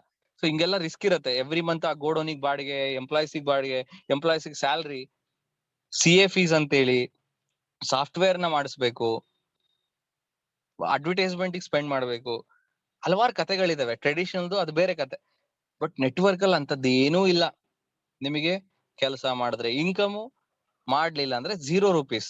ಏನು ಲಾಸ್ ಇಲ್ಲ, ಮೈನಸ್ಗೆ ಹೋಗಂಗಿಲ್ಲ. ಇದು ತುಂಬಾ ಅಡ್ವಾಂಟೇಜಸ್ ನಾವು ಒಂದು ಬಿಸ್ನೆಸ್ ಆಂಗಲ್ ನೋಡಿದ್ರೆ. ಬಟ್ ಡಿಸ್ಅಡ್ವಾಂಟೇಜ್ ಏನಂತಂದ್ರೆ, ಯಾವ್ದು ಫ್ರೀ ಆಗಿ ಸಿಗತ್ತೆ, ಯಾವ್ದು ತುಂಬಾ ಈಸಿಯಾಗಿ ಅಕ್ಸೆಸ್ ಇರತ್ತೆ, ಅದಕ್ಕೆ ಬೆಲೆ ಇರಲ್ಲ ಮಾರ್ಕೆಟ್ ಅಲ್ಲಿ. ನೀವ್ ಯಾವ್ದನ್ನೇ ನೋಡಿ, ಫ್ರೀ ಆಗಿ ಸಿಗೋದಕ್ಕೆ ಬೆಲೆ ಇಲ್ಲ. ಸೊ ಹಾಗಿರೋದ್ರಿಂದ ಇವತ್ತು ಫ್ರೀ ಆಗಿ ಎಂಟ್ರಿ ಆಗ್ಬೋದು ಅನ್ನೋ ಒಂದೇ ವಿಚಾರಕ್ಕೆ ಇವತ್ತು ಜನರು ಈ ಇಂಡಸ್ಟ್ರಿನ ಸೀರಿಯಸ್ ಆಗಿ ತಗೊಳ್ತಿಲ್ಲ. ಅದೇ ಏನಾದ್ರೂ ಈ ಒಂದು ಆಂಗಲ್ ಅಲ್ಲಿ ನೋಡಿ, ನೆಟ್ವರ್ಕ್ ಮಾರ್ಕೆಟಿಂಗ್ ಅಲ್ಲಿ ನೀವು ಜಾಯಿನ್ ಆಗಿ ವರ್ಕ್ ಮಾಡಬೇಕು ಅಂದ್ರೆ ನೆಟ್ವರ್ಕ್ ಮಾರ್ಕೆಟಿಂಗ್ ಕಂಪ್ನಿಗೆ ನೀವು 10 ಲಕ್ಷ ರೂಪಾಯಿ ಡೆಪಾಸಿಟ್ ಮಾಡಬೇಕು. 10 lakh rupees ನಾನ್ ರೀಫಂಡಬಲ್ ಡೆಪಾಸಿಟ್ ಮಾಡಬೇಕು. ಸೆಕ್ಯೂರಿಟಿ ಡೆಪಾಸಿಟ್ ಅಂತ ಏನಾದ್ರು ಇದ್ದಿದ್ರೆ 10 ಲಕ್ಷ ರೂಪಾಯಿ ವರ್ತ್ ಪ್ರಾಡಕ್ಟ್ಸ್ ನ ಒಂದು ಸ್ಟಾಕ್ ಇಡ್ಬೇಕು. ನೀವು ಒಂದು ಅಂಗಡಿ ತರ ಇಡ್ಕೋಬೇಕು. ಅಥವಾ 10 ಲಕ್ಷ ರೂಪಾಯಿ ಪ್ರಾಡಕ್ಟ್ಸ್ ನ ನಿಮ್ ಮನೆಗ್ ಡಂಪ್ ಮಾಡ್ತೀವಿ ಅಂತ ಏನಾದ್ರು ಕಂಡೀಷನ್ ಇದ್ದಿದ್ರೆ ಅದ್ರ ಕಥೆನೇ ಬೇರೆ ಇರ್ತಿತ್ತು. ಹಗಲು ರಾತ್ರಿ ನಿದ್ದೆಗೆಟ್ ಕೆಲಸ ಮಾಡ್ತಿದ್ದ ನಾವು. ಎಸ್ಆರ್ನು ಆಮ್ ಐ ರೈಟ್? ಯಾಕೆ ಅಂತ ಅಂದ್ರೆ ಅಲ್ಲಿ 10 ಲಕ್ಷ ರೂಪಾಯಿ ಬೆಂಕಿ ಬಿದ್ದಿರತ್ತೆ. ಮನೆಯಲ್ಲಿ ಮಲ್ಕೊಳಕ್ ನೆಮ್ಮದಿಯಿಂದ ಮಲ್ಕೊಳಕ್ ಸಾಧ್ಯ ಆಗ್ತಿರಲ್ಲ, ಯಾಕಂದ್ರೆ 10 ಲಕ್ಷ ರೂಪಾಯಿ ಪ್ರಾಡಕ್ಟ್ ಮನೇಲಿ ಬಿದ್ದಿರತ್ತೆ, ಅದನ್ನ ಸೇಲ್ ಮಾಡ್ಕೊಂಡ್ರೇನೆ ದುಡ್ಡಾಗಿ ಕನ್ವರ್ಟ್ ಆಗುವಂತದ್ದು. ಸೊ ಈ ಒಂದು ಕಂಡೀಷನ್ ಅಲ್ಲಿ ಸಕ್ಸಸ್ ರೇಷಿಯೋ ಜಾಸ್ತಿ ಇರುತ್ತೆ. ಫಿಲ್ಟರ್ ಆಗ್ತಾರೆ, ಎಲ್ರೂ ಬರಲ್ಲ, ಎಲ್ರೂ ಮುಂದೆ ಬರಲ್ಲ. 10 ಲಕ್ಷ ರೂಪಾಯಿ ಯಾರು ಡೆಪಾಸಿಟ್ ಮಾಡ್ತಾರೆ ಬಿಡಪ್ಪ ನಮ್ಗಲ್ಲ ಇದು ಅಂತ ಸ್ವಲ್ಪ ಜನ ಫಿಲ್ಟರ್ ಆಗ್ತಾರೆ. ಅಂತವ್ರು ಯಾರು ಅಂತಂದ್ರೆ ಡಿಸೈರ್ ಇಲ್ದೇ ಇರೋರು, ಡ್ರೀಮ್ಸ್ ಇಲ್ದೇ ಇರೋರು. ಸೊ ಅವರಿಗೆ ನಾನು ಇದ್ದಷ್ಟೇ ಜೀವನ ಸಾಕು ಇರುವಂತ ಏನಂತಾರಲ್ಲ ಕಂಫರ್ಟ್ ಝೋನ್ ಅಂತ ಕರಿತೀವಲ್ಲ, ಅಂತ ಒಂದು ಕಂಫರ್ಟ್ ಝೋನ್ ಅಲ್ಲಿ ಇರೋರು ಯಾವ್ದೇ ಕಾರಣಕ್ಕೂ ಬರಲ್ಲ. ಸೊ ಅವಾಗ ಏನಾಗತ್ತೆ, ಡಿಸೈಡ್ ಇರೋರೇ ಬರ್ತಾರೆ. ಸೊ ನೆಗೆಟಿವ್ ಸ್ಪ್ರೆಡ್ ಆಗಲ್ಲ. ಈಗ ಏನಾಗೋಗಿದೆ ಅಂತಂದ್ರೆ ಎಲ್ರಿಗೂ ಫ್ರೀ ಆಕ್ಸೆಸ್ ಇರೋದ್ರಿಂದ, ಎಲ್ರೂ ಇದನ್ನ ಟೇಸ್ಟ್ ಮಾಡೋದಕ್ಕೆ ಅವಕಾಶ ಇರೋದ್ರಿಂದ, ಸೊ ಡಿಸೈರ್ ಇಲ್ದೇ ಇರೋರು, ಕಂಫರ್ಟ್ ಜೀವನದಲ್ಲಿ ಇರೋರು ಎಲ್ರೂ ಬರ್ತಾ ಇದಾರೆ. ಸೊ ಸುಮ್ನೆ ಇಲ್ಲೊಂದ್ ಪ್ರಯತ್ನ ಮಾಡ್ಬಿಟ್ಟು ಆಗಲ್ಲ, ಈ ನೆಟ್ವರ್ಕ್ ನಮಗ್ ಸಾಧ್ಯ ಇಲ್ಲ, ಇದು ಸರಿ ಇಲ್ಲ, ಈ ರೀತಿ ನೆಗೆಟಿವ್ ಸ್ಪ್ರೆಡ್ ಮಾಡೋರು ಟೇಸ್ಟ್ ಮಾಡಕ್ ಅವಕಾಶ ಸಿಕ್ಕಿರೋದ್ರಿಂದ ಅವ್ರು ನೆಗೆಟಿವ್ ಸ್ಪ್ರೆಡ್ ಮಾಡ್ತಾ ಇದ್ದಾರೆ. ಸೊ ಹಾಗಿರೋದ್ರಿಂದ ನಾವಿಲ್ಲಿ ಸ್ವಲ್ಪ ಪ್ಲಾನ್ಡ್ ಆಗಿ ಫಿಲ್ಟರ್ ಮಾಡ್ಕೊಂಡು ಕೆಲಸ ಮಾಡ್ಬೇಕು. ಅಂದ್ರೆ ಅವಕಾಶನ ಎಲ್ರಿಗೂ ಕೊಡ್ಬೇಕು, ನೆವರ್ ಪ್ರೀಜಡ್ಸ್, ಬಟ್ ಸೆಲೆಕ್ಷನ್ ತುಂಬಾ ಇಂಪಾರ್ಟೆಂಟ್ ಆಗುತ್ತೆ. ಅದನ್ನೇ ನಾವು MLM and wellness certification course ಅಲ್ಲಿ ಮಾಹಿತಿ ನೀಡ್ತಿರುವಂತದ್ದು.